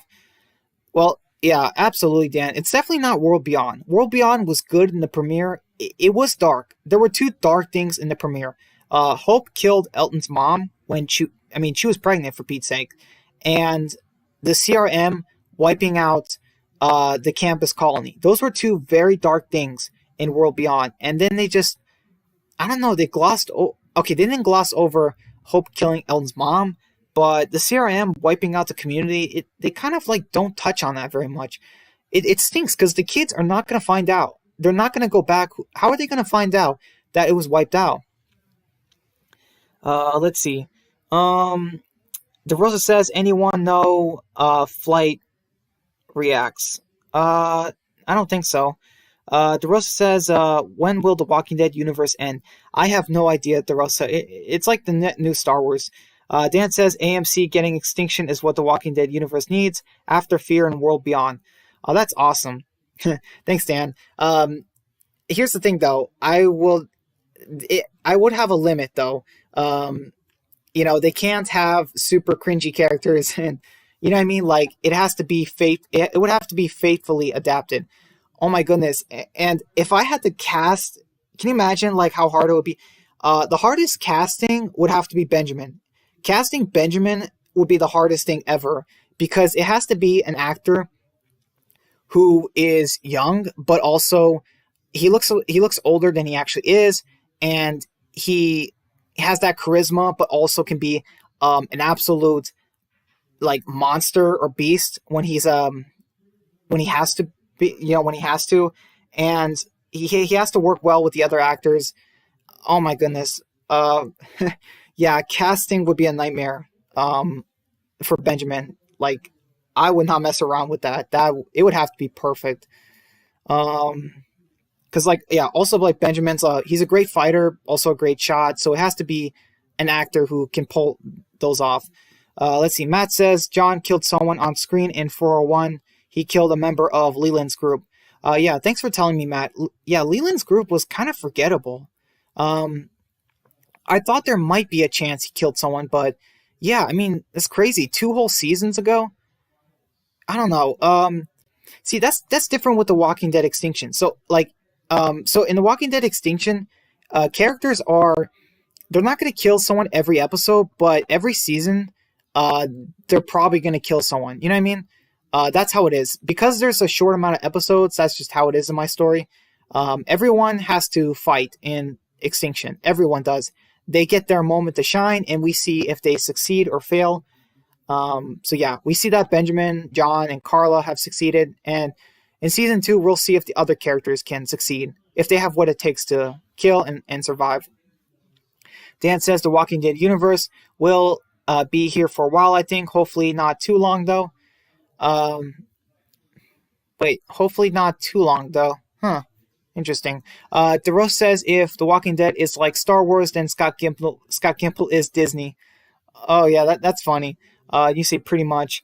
Matt says, anyone seen Mandalorian? DeRose says Mandalorian fire. I haven't seen it. I do know a bit about it, though. It looks great, but I don't really have the time to watch it. So yeah, one of the biggest things is I just simply don't have enough time to watch it. Um, let's see, Masterpiece. Let's see, Matt says, and a character from the original movies returns in 201.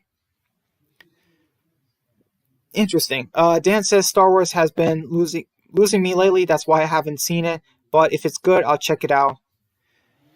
You know what I can't wait for? I can't wait for Stranger Things to come back. I missed that show, but man, like COVID, delayed it, so I don't know what's going on. The Russ says it's good, and Matt says if fear can make a comeback, then anything can. Elbow. That is true. That is true. Mandalorian is the comeback for Star Wars in a way. Let's see. Dan says you're getting me hyped now, Matt. Let's see. The Russ says, what if The Walking Dead was on Nickelodeon? Oh boy, DeRosa, that would be terrible. I love some of Nickelodeon shows, but Walking Dead is not on there. It would be a terrible show on Nickelodeon. How would you even do it? Like that's what I'm wondering. Because Nickelodeon is a kids show. Well, here's the thing though. Wasn't the actress for Iris? Her last name is Royale, I think. I don't remember her first name, but she was in Nickelodeon, right? Or was it Disney? I can't believe I forgot again, but she was in one of those, I think, and maybe that's why we can't relate to her. Dan says, Fear the Walking Dead has redeemed itself. Didn't see that coming. Yeah, definitely.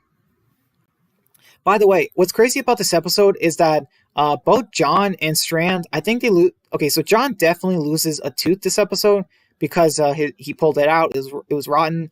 But I think Strand might have lost his tooth as well. Like, after that fight, I wouldn't be surprised if Strand went to the mirror and was like, oh, John, you knocked my tooth out, Let's see.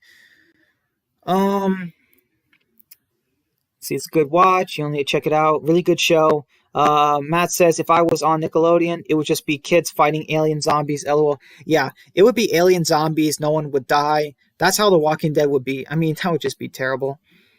Dan says, I saw an article saying that Stranger Things being delayed is going to make season 4 even better. Maybe the writing is better than ever. Either way, I'm hyped.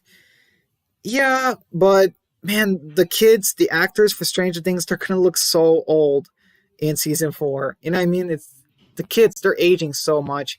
Dan says, who here watches Stranger Things? Yeah. So me and Dan watch Stranger Things. I'm not sure if you guys do, but it's an amazing show. I don't know, season 3, I don't think it was as good, but it was still very good compared to the first 2 seasons. Okay, so let me think. Have we talked about everything? Is there anything else you guys want to talk about? Matt says, like season 1, season 2 lost me. I think season two had some good moments. Maybe it wasn't as good as season one, but still pretty good. You say felt like a retread. Hmm. Yeah, kind of. I don't know. Like, yeah, it feels like they're using the same villain, I guess. Um, but I guess it kind of makes sense. That's the world they live in, I suppose. You kind of have to do. No, there's some decent villains. Well, monsters, I guess. Yeah, season two, they never should have done that bottle episode in Chicago. I think that was a mistake. Dan says, yeah, season two wasn't perfect, but season three was awesome in my opinion. Matt says, have we talked about World Beyond fully? That's a great question, Matt. Do you mean the episode or the series? Because I think that Elton is going to find out. I think he's going to find the marble, or not a marble. It's like the Jupiter on Hope's necklace, and he's going to realize like, hey, that was my mother's. Uh, let's see. DeRosa says we need some creepy religious villains. That would be unique. And Dan says we don't need to. LOL. Oh, okay. Yeah, you're talking about. Yeah. Um. Yeah. You're talking about World Beyond. Yeah. Um. Let's see. There's got to be something we haven't talked about. Matt says that's the episode that lost me. That Chicago episode sucked. Yeah. I mean, it was still better than nothing, but it definitely should not have been made. Um, it definitely didn't work. I will say that. But even in Stranger Things, even when it's bad, it's still good. You know what I mean? Um, hmm. Interesting.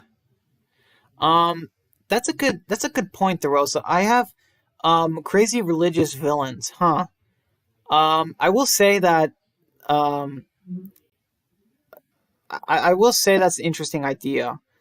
To seeing something like that in the world of The Walking Dead, like characters believing maybe like they believe their leader is a prophet or something, and they're in like um the like an end time or something, and like they have to kill people and they'll be rewarded or something.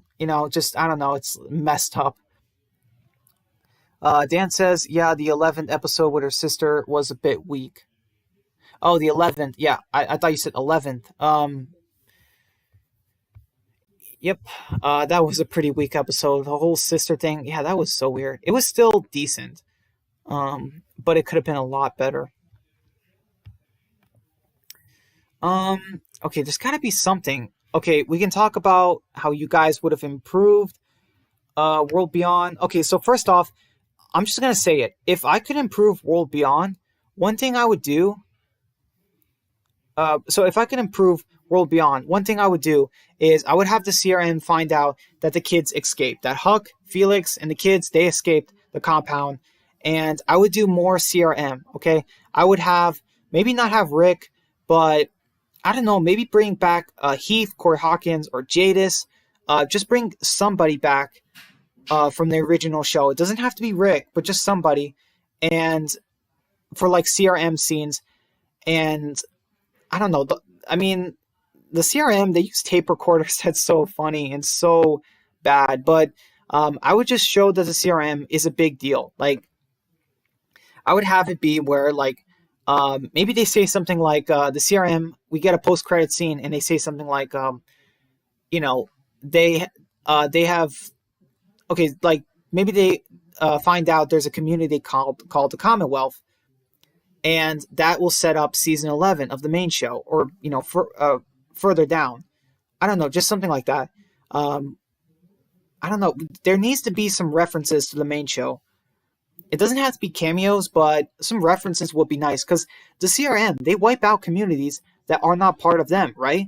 So okay, the CRM have 200,000 people, the Commonwealth have 50,000. So why does the CRM wipe out a community with 10,000 but not a community with 50,000? Something's not adding up. So maybe they just didn't know the Commonwealth existed, but they need to get along, do something with that.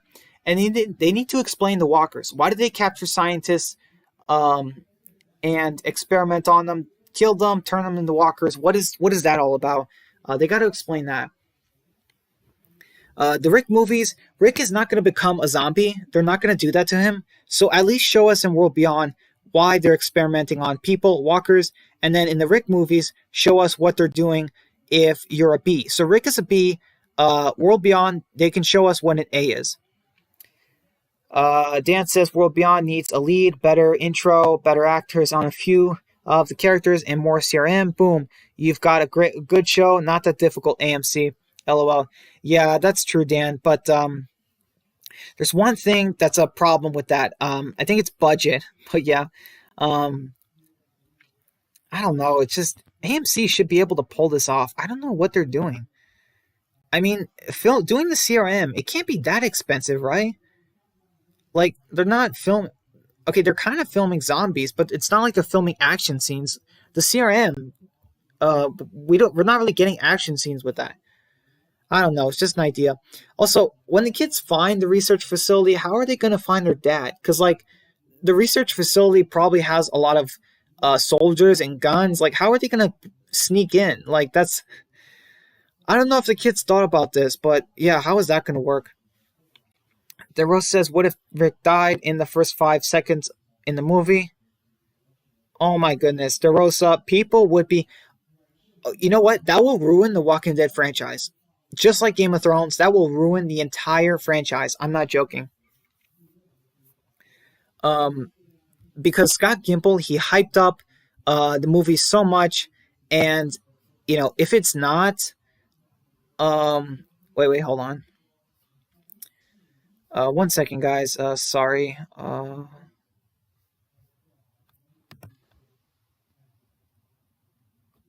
Move to... Yeah, 1 second, guys.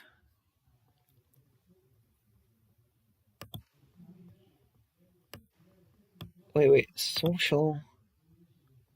Oh, that's not what I wanted. Okay. Inbox. Okay, there we go. That should work. Wait, why isn't it working? Forget it. Dan says, my thing is, if you don't have a budget, don't make it at all. Just make the movie sooner. People would rather that anyway. Yeah, that's true. It's like, I don't know, World Beyond, they said it was going to establish the Rick movies, but it feels like they kind of lied. The only thing we got from the World Beyond is we got to see a little bit about A's and B's, mostly A's, and we got to see that the CRM kill people if they find out about them, I guess. That's really all we got. We didn't get anything about how it was formed, why they took Rick, why they took Heath, but let's be honest, I don't think any of us really care too much about Heath. But yeah.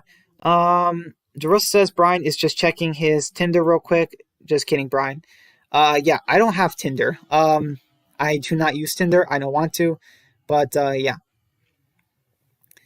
So, yeah. I have a lot of social media, but I do not have Tinder. Trust me, guys. That's one of the things I will not use. Let's see. Man, what is going on with this? Move to inbox. It doesn't let me. Okay, DeRosa says, what if Rick dies in the third movie? I think that could happen, DeRosa. If they do finally make the third Rick movie, World Beyond will be over. Fear the Walking Dead will probably be over, and the main show will definitely be over. And the Carol and Daryl show will be in, like, what, season 2, 3?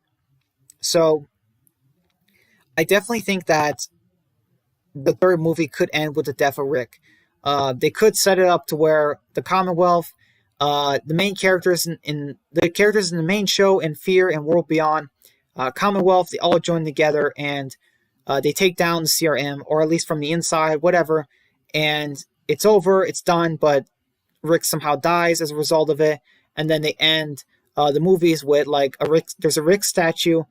I don't know, just something like that. DeRosa says, what if Brian wrote novels? I don't know, DeRosa. Good question. I really don't know. I'm not much of a novel guy. Novels are really long. Um, I don't know. I don't think I'm much of a novel writer. I gotta write some. I gotta write stories that have audio, visuals, because I'm a visual guy too. Dan says Rick Grimes needs to survive the movie. I really want him in the final episode of the main show, but if we get that, then you can kill him in the third movie. Yeah, Dan, I don't think we're gonna get Rick returning in the main show at all, but I do think that they are gonna. If they do the movies, I think that I feel like all of the Walking Dead shows, it's all the shows have got to be building up to the movies. I feel like they could end all the main shows and then have the characters join the movies and then have them interact with Rick and they all decide that, they need to take down the CRM. It's the biggest threat against humanity. So, yeah, I mean, it makes the most sense. Let's see. Dan says, I'm a visual guy as well, not a novel fan either. Yeah, I don't really like novels too much, Dan. I like to hear music, the characters talking. I like to see what they're seeing. Oh yeah, like just look what happened with the Pikes. Imagine reading that in the book. We see a head on a spike. No, 12 heads, and then they just list the characters. You know what I mean? Like that just wouldn't work as well as in the comic where you see Rick's face and then shows the first head, and then we see below the person's like, "Hey, have you seen this person?" And then in the show, they did it. They did it even better. We see that we instead they do it where they're like, "Hey, have you seen this person?" And then they show it. But we already talked about it. The show did the Pike deaths kind of wrong, not the right characters. So yeah, I don't know. I kind of wanted to do a long stream tonight, but I don't know if we can. We're kind of missing a lot of people. DeRosa says, "What if The Walking Dead had a musical show?" Oh, you mean a musical episode? Um, yeah, I would hate it honestly. But remember we talked about this, how it would destroy the franchise or destroy Fear the Walking Dead. I really don't think we're gonna get a musical episode. So yeah, it's not looking like it. Dan says I had to do a comic. No, sorry. Why did I say comic? A book report last week. I cannot stand writing books. Glad it's over. LOL. Yeah, writing books, stories, reports. It's tough for me. I don't really like it either, but it does work if it's leading up to a certain thing. Let's see. Dan says Fear is supposed to do a musical episode. Please don't. I mean, I remember they said something like that, but I'm so glad they're not actually doing it because that would have been absolutely terrible. I can't imagine them doing a musical episode right now in Fear the Walking Dead. Fear the Walking Dead is doing so good right now. It's funny, we haven't talked about that musical episode idea in like months. It's just crazy. We've had a month of a good, Fear the Walking Dead. So it's just crazy.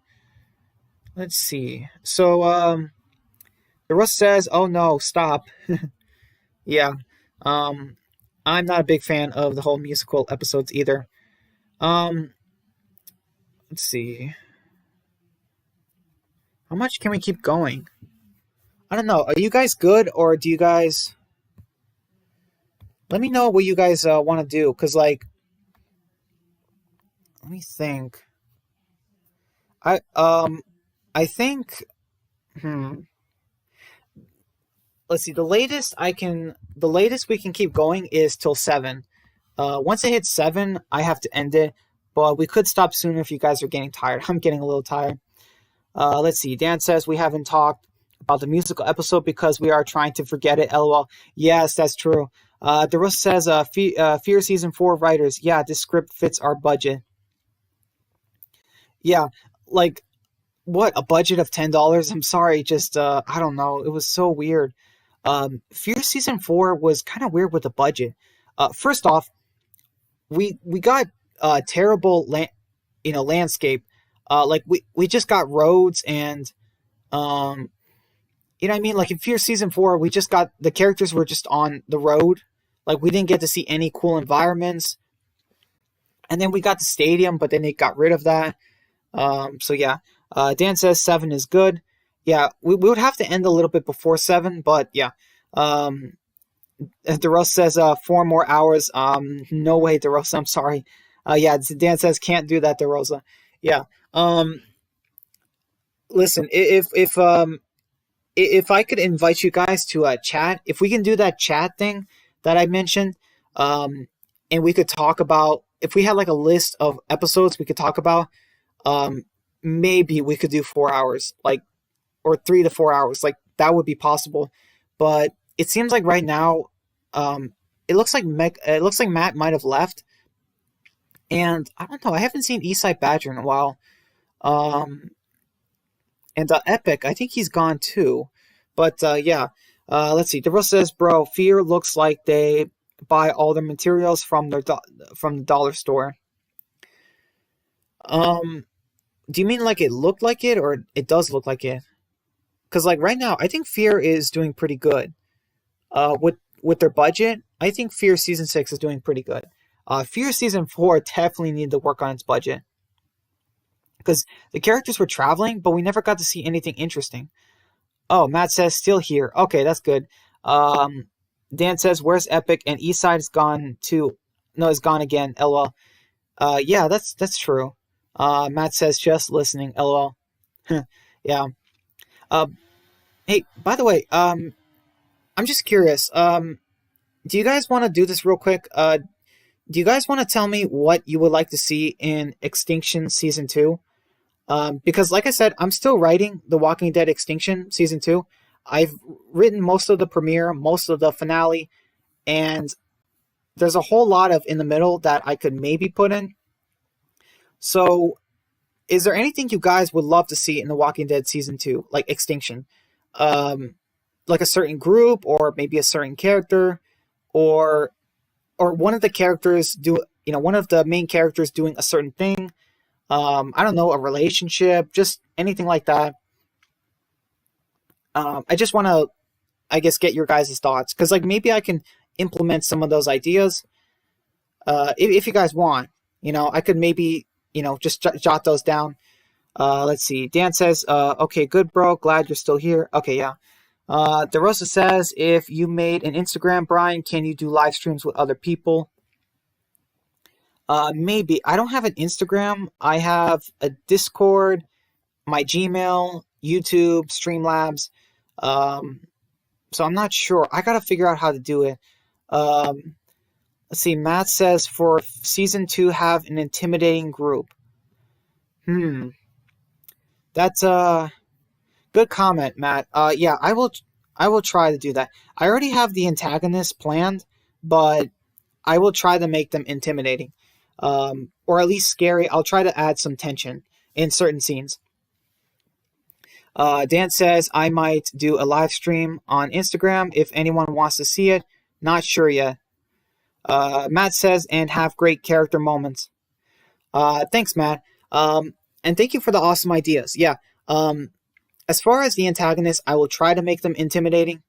Um, and as far as the character moments, Benjamin will have a lot of character moments with new characters, but also with John and Carla and Scene or Sean. Honestly, I don't know which one I should go, but yeah, I will definitely try to do something like that.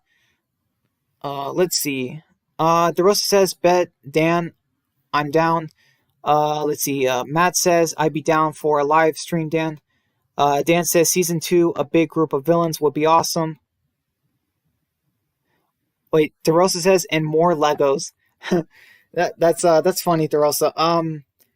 I don't know if I can have Legos, because like um, that's not how I'm doing Extinction. I guess it's the way I'm doing it is just with the text, but um, I don't know. Honestly, I wish I had the perfect Legos, to, I guess, I don't know. I would need to find a way how that would work. But as far as what Dan said, a season 2, a big group of villains. Thanks for the comment, Dan. I will try. The antagonists, they're not. I would say they're not like a massive group, but I would say they are. I would say they are bigger than the main characters. I would say they do outnumber the main characters. I will say that. So that's what I'm gonna have in season 2. Yeah, villains always outnumber our good guys. Let's see. Dan says, perfect guys. I'll do one in a few days, possibly. DeRosa says, what if there was a group in The Walking Dead that was always arguing and roasting each other? Dan says, it would be more entertaining than World Beyond. I kind of feel like we had that a lot. So arguing and roasting each other. I don't know, but then why would they be a group? They obviously don't like each other. um, let's see. Dan said, oh, we already said that. The Rust says the extinction budget is better than Fear Season 4. Ouch, but true. Thank you, DeRosa. Um, yeah, what I had in Season 1, I mean, that was a lot. I will say this, like, Season 2, if Extinction was ever made into like a series, you definitely need a bit of a budget because um, there are certain locations in the series and um, yeah, that kind of thing. And lots of walkers and lots of action, and some decent stunts, I would say. Let's see. Dan says, "How many seasons will Extinction? Now, how many seasons will Extinction will be? Just curious." Um, I really don't know, Dan. It honestly depends how you guys feel about it and how fast I can write them. But I will say I do have my ideas. Um, so like I could end it in season 2, or I can do a season 3, or I could do a season 4. Um, so I don't know. Um, I would say I'm picturing around a season 4-ish, but no guarantees. But I would say at least like 4 seasons. I could see the characters going to 4 seasons. I would say that. The roast says like we get one character telling another character your mom, LMAO, or just dumb jokes. Um, huh. I'll try to. I guess I can try to put that to Rosa. The thing is, with my characters in Extinction, they're very serious and they rarely ever joke around because they all either something has horrible happened to them or just yeah. I mean, so like Benjamin, John, Carla, Sean, they have all okay. So except Sean, he doesn't have blood on his hands, but they all went through something kind of traumatic in season 1. So I will try to have some characters telling jokes, but as far as like your mom, I'm not gonna. No characters will say your mom joke because I feel like that's just uh really bad and cringy, and I don't want to do that. And you say 20 seasons. Oh, yeah, that's funny. I could not do 20 seasons. Maybe if I had some backup and some, you guys maybe helping me write it or something. But yeah, I can only maybe, I have plans for maybe 4 seasons. But yeah, that's pretty much it, at least currently. Um, like season 2, I'm a good chunk done writing season 2. And season 3, I have ideas like the villains and which characters are probably still going to be alive. And then season 4, I have a lot to work on that as far as ideas. Dan says, put that in World Beyond, lol. DeRosa says, what if World Beyond was 40 seasons? That's impossible, DeRosa, because they confirmed it's only 2, and even the main show it has only had 10 seasons, and yeah. Dan says, I wouldn't watch even 10 more seasons of this trash. Oh, that's funny. Um, Dan says, Extinction is always keeping me on the edge of my seat. That's why Brian is such a great writer. Thanks, Dan. Thank you so much for saying that. I appreciate that. Um, yeah, it's kind of hard because I don't have a problem with what to do with the characters. I have a problem with writing the conflict in the story. So like, um, how do I bring in this new antagonist, or where do I make the characters? What should I have the characters do in this episode? That's where I mostly struggle with. So I know where the characters will be and end up, and if they survive the season. I know all of that, but I just don't know how to make the characters, you know, uh, maybe go on a supply run, or maybe look for somebody, or maybe um, do a mission or kill walkers. I gotta work on that, I suppose. Um, but yeah, um, yeah, I would love. I mean, I would love help writing the series, but I don't know. I kind of want to write it myself, but also, um, you guys kind of write your own things and are super busy, so I don't want to bother you. But yeah, um, yeah, I got more work to do on season two.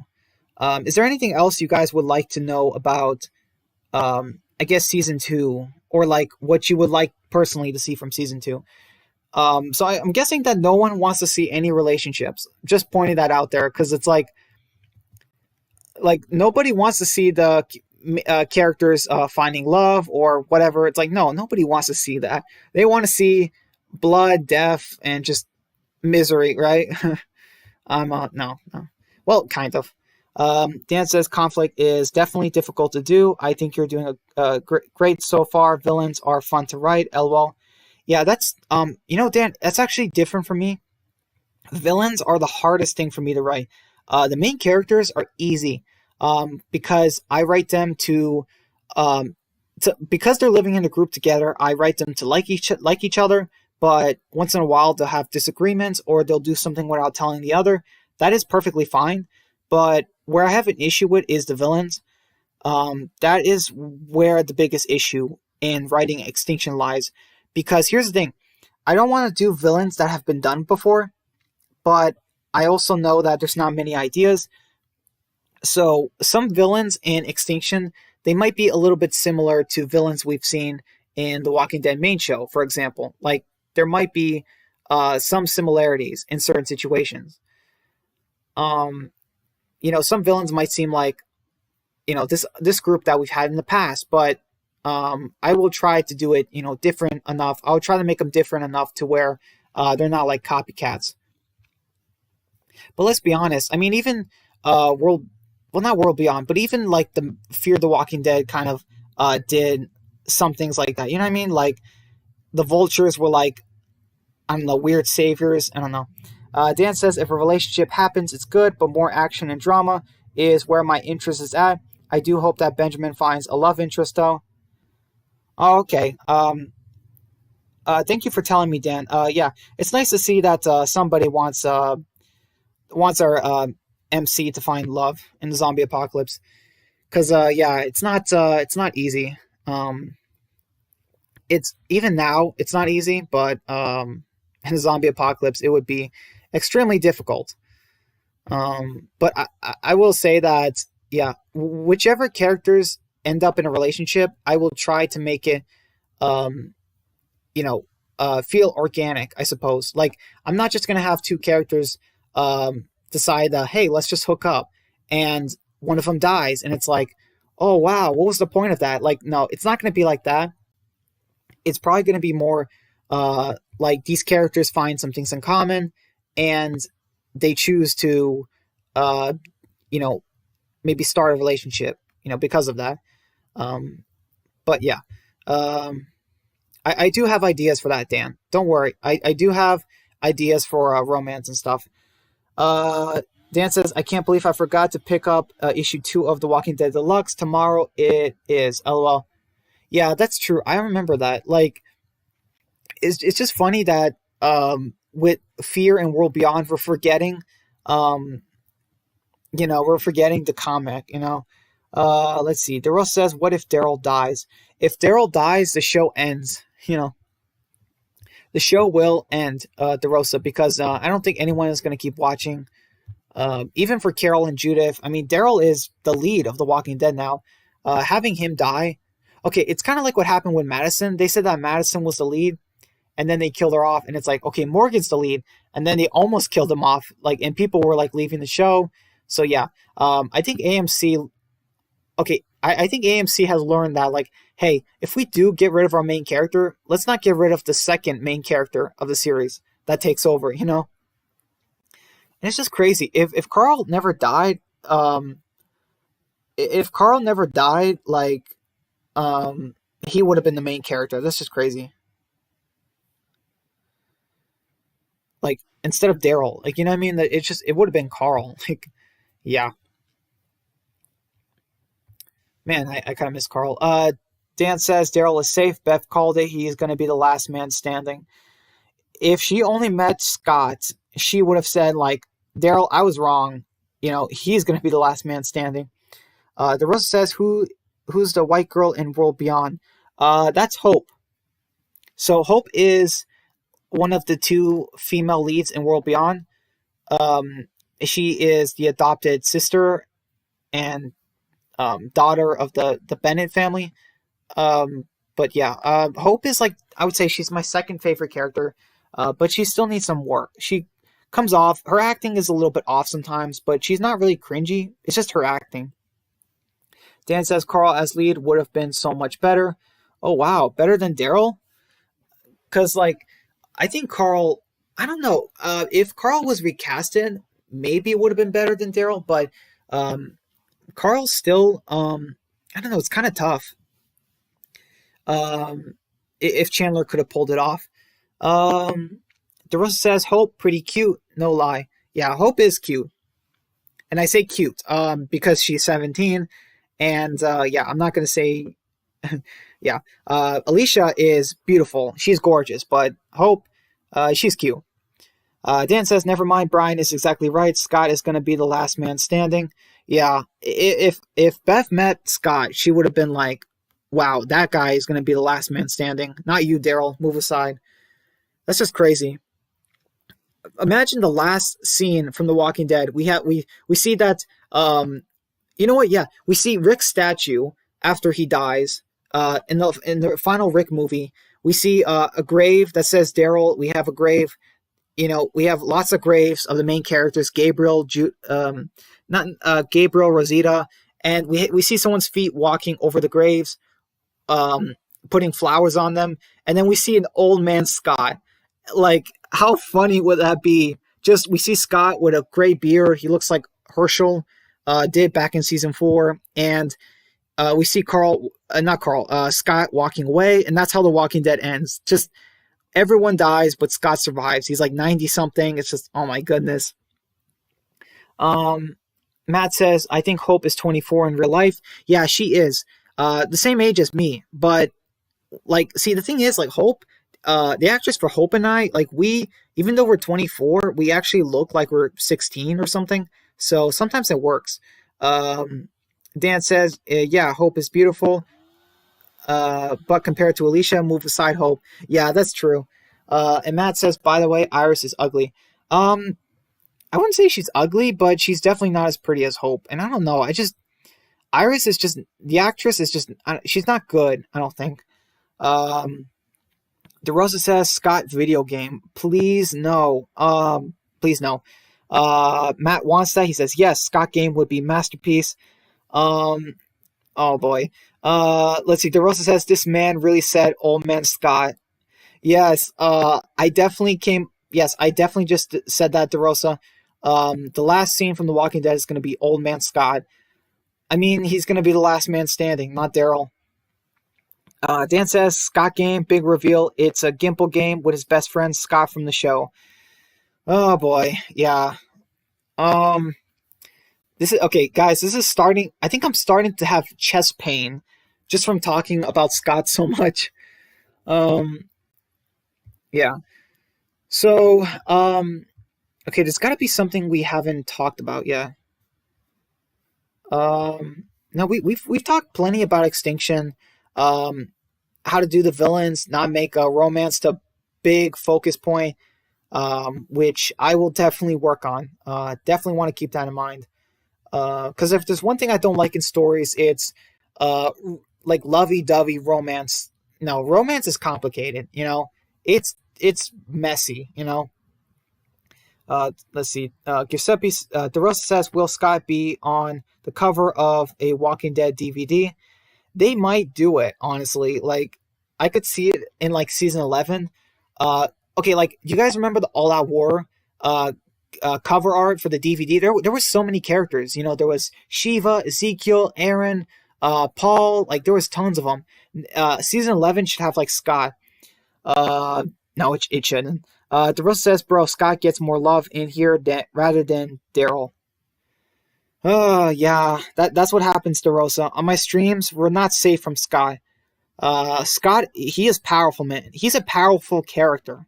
He outlives so many others, and we talk about him more than I think any other character from The Walking Dead. Dan says season 11 cover art, Scott's face. It's like, wait, what? Yeah, like even Scott would be like, wait, why am I here? Like, no, he should just be in the like very, very background. Like it should be so small, like some people wouldn't notice it, but it would be like, Scott made a cover art appearance. Uh, um, okay, so do you guys think? Okay, so in World Beyond, we finally get a new character. I'm not sure what his name is, but uh, it looks like in World Beyond we are finally getting some more characters, which I am glad because um, honestly, like World Beyond needed some fresh faces. DeRosa says Scott almost outlived Rick. He might, DeRosa. Let's not assume that he won't, because I have a feeling that Scott could outlive Rick. I mean, like the CRM versus the Commonwealth, and Scott can just survive that war, and he'll be the last man standing. I can see it. I can definitely see it. Yeah, guys. So just so you know, we have to end the stream really soon. Um, yeah. Before it hits 7 o'clock, you guys can watch. Um, you guys can watch. Guys can go to Megamat's channel and watch the episode of season 2. I think it's episode 5. But yeah. And I actually have to get back and do some things. I have a lot of things to do. DeRosa says, Dan, if that ever happened, people would be like, who's that? LMAO. Yes, because people don't even recognize Scott. Like, they don't even know who he is. He has never been given screen time. No, sorry. He has been given screen time, but he has been given no development and hardly any lines. It's just so funny. In season 9, what does Scott do the whole season? He says, he tells Michonne, Maggie's here. That's literally all he does in season 9. Season 10, what does he do? He tells Judith, like, come on, Judith, like, let's go. Like, that's all he does. He has outlived so many other characters, and he gets one line. Like, just why? Let's see. Dan says Brian needs to rename the stream to Livestream 44 and Scott Talk for the 44th time. LOL. Yeah, I'm sorry, Dan. Every live stream, Scott his power just invades. Like, it's just crazy. Let's see. Dan says people would be so lost. LOL. Yeah, they would be. Matt says can't wait for you guys to see this episode. Yeah. Don't worry, Matt. As soon as right before the episode starts, I'm gonna end the stream so you all you guys can check it out. Because that way I don't want to do it at the same time. Let's see. DeRosa says, bro, Dan, you should make a Scott video. Oh no, please don't. It would be a super short video. Matt says this is a major episode for Samson. And DeRosa says, I wonder who has more lines, T-Dog or Scott. Ooh, yeah, that is, I don't know. That's a good one, DeRosa. I mean, we know who's outlived the other, but more lines. That's a tough one. T-Dog had a couple lines, at least. But Scott has had, like, barely anything. Scott's had one line a season. And, I don't know, T-Dog had, like, maybe 2 lines a season, so it's around the same. Dan says Scott, good and bad. Yeah, you know what it should be? Scott, the good, the bad, who cares? Like, that would be an awesome title. DeRosa says, do it. And Matt says in Palpatine's voice, do it. Yeah, man, this has been so great. No trolls. And we're about to end the stream really soon, guys. Maybe another 3 minutes or so. 5 minutes, I think. And we are ending the stream. Like, I cannot wait. I enjoyed it, absolutely. But it's just we're at the end. I'm kind of relieved. I'm honestly kind of tired. But yeah, guys, thank you so much for helping me keep this stream going for almost 2.5 hours. Let's see. Basically, definitely. DeRosa says this man said one line a season. LOL. Oh, no, LMAO. Yeah. T-Dog got like maybe 2 lines a season, but Scott definitely had like one line a season. Season 6, all he said was, "I'm Scott." Uh, in the season 6 premiere. Season 7, not sure what he said. Season 8, not sure. Season 9, he said, "Maggie's here." And then season 10, he said, "Come on, Judith." Um, like that's all he gets. It's like, what is with this character? He's had no relationships, no you know, just action scenes really that developed his character. I mean, come on. Dan says Maggie's here. Best line of the series. He needs to win something for that. Yeah, like it's just crazy. Like they actually did Angela King really just tell him like, hey, you're gonna walk up to Maggie and say not Maggie, Michonne, and say Maggie's here, and here's your paycheck. Like, is that all he did? I mean, man, what a job. I would want that job. Dan says, thanks for the stream. This one was so fun. Yes, it was, Dan. We haven't had to deal with any trolls, and we talked about everything. This was great. Thank you guys so much. DeRosa says, is there any other background characters that are alive other than Scott? Yeah, there is actually, DeRosa. Thank you for mentioning it because, yeah, there is. Hold on. Let me, okay, so would you say that Diane from the Kingdom is a background character? Because I kind of feel like she is. So there are a couple of background characters. So let's see. DeRosa says, Dan, make a Scott compilation. It would be so short. And Matt says Cal. Yeah, Cal's a one. DeRosa says that should be quick. And yes, do it, Dan. Cal and Scott movie. Oh my goodness, yeah. Okay, guys, so I'm just gonna list off quickly the background characters that may or may not still be alive in the main show only. So, okay, so guys, oh yeah, okay, so not only do we have Scott, we have Kyle. If you guys don't know who Kyle is, he's one of the councilman members, and he's been in the show since season 6, and he has had he's had no lines.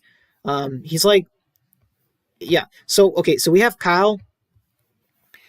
We have Kyle, Barbara, who may or may not still be alive. So I don't know if Barbara is still alive, but I don't think we've seen her die. So she could be counted as alive. So yeah, we have Kyle, Barbara.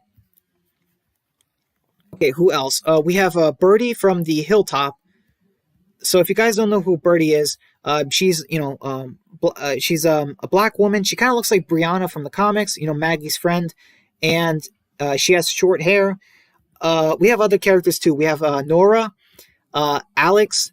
Let's see. Who else do we have? We have Marco. Yes, Marco.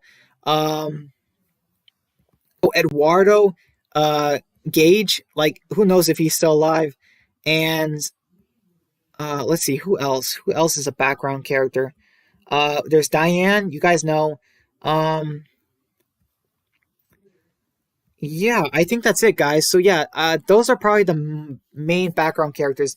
Yeah. Let's see. Dan, easiest job ever, play Scott in The Walking Dead. That's literally easier than any other job out there, LOL. Yeah, absolutely, Dan. Totally. I can't wait to see what you do with Scott in your rewrites. I mean, there's so many options. I mean, are you going to kill him off? Are you going to give him a relationship with Sasha? Are you going to have him be an awesome fighter for the war? Just take out countless saviors and defend his home and his group? I mean, there's so many options that they didn't do in the show. So who knows? The options are so endless because they never did anything with the character. DeRosa says, oh my gosh, there's actually a Scott tribute video. Yeah, I know there is, definitely. And Dan says, now I gotta see that. Now I gotta see. Yeah. Oh, Alden. Yeah, Alden. Alden is also a background character, I would say. He's been so boring. He wasn't used at all in season 10. Yeah, Alden is kind of trash, kind of. He's pointless, I will say that. I definitely think that they should kill him off soon. He kind of takes up space and time, money. Doesn't really do much for the story. I don't know. Dan says Scott will get screen time. I know, I just said those words. Yeah, Dan, I know he'll get screen time. Absolutely. And he will get one line in season 11, but he will get no development. I just know it. DeRosa says Alden is as boring as Barney. Wow. Let's see. Dan says Alden is nothing right now. Yeah. I mean, I just don't know. I don't know why they had him as a character. From season 9, like with the whole Lydia thing, they didn't do anything with it. Let's see. DeRosa says actually Barney might be more entertaining. Ouch. But true. Yeah, that's a good one. Yeah, so guys, let's see, maybe just a few more minutes, and then we should probably end the stream. So just so you guys know, next week I am going to try and do another live stream around this time, if it works for you guys. And yeah, we will talk about, episode 5 of Fear and episode 6 of World Beyond. So yeah, we'll talk about that. We'll talk about those.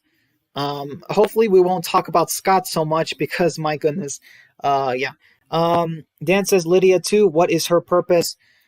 I don't know, Dan. I don't think Lydia is a background character. I think they used Lydia pretty good in the finale. I will say that. But in season 11 and the other parts of 10, they have to use Lydia for something. They got to do something with her because honestly, I don't know how much more you can do with her. Let's just say that. But first, they need to end. They need to get rid of. Eduardo, Birdie, Cal, Kyle. Like, just get rid of those useless characters. Just get rid of those useless characters, and yeah. And I'm not gonna say Scott because, like I said, I'm done predicting his death. Because or like trying to get him to die. Because like every time I say Scott's gonna die, he has to die. It doesn't happen. So I'm just done. Dan says live streams at this time is perfect. Okay, Dan, that's great. I will definitely try to do them around this time from now on Wednesdays. So yeah, live streams will be hopefully every Wednesday. Until the spring of next year, because when I start Extinction Season 2, the live streams will probably have to take a break for a few months, because I'll release the episodes on Wednesdays instead. Maybe. We'll see. Or I can do them another day. Let's see. DeRosa says, whenever I see Scott on screen, I'm like, oh, yeah, me too. I'm just like, what is he doing? Like, you say the man himself. Yeah.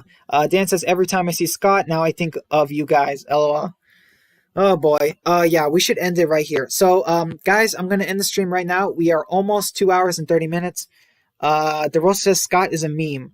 Yeah, he pretty much is. So, all right, guys. You guys have an episode to watch, and I have actually a couple things to do. But yeah, guys. So have a good week, guys. Hope you enjoy the next episodes of World Beyond and Fear. And yeah, guys, stay safe. And let's see. All right, guys, I'm gonna air Wasteland. Ciao. Yeah. I'll see you guys later. Thanks for the stream, Brian. You're welcome, Dan. Thank you guys so much for stopping by and helping me do the stream for almost 2.5 hours. So yeah, guys, take care. Have a good night. Be safe.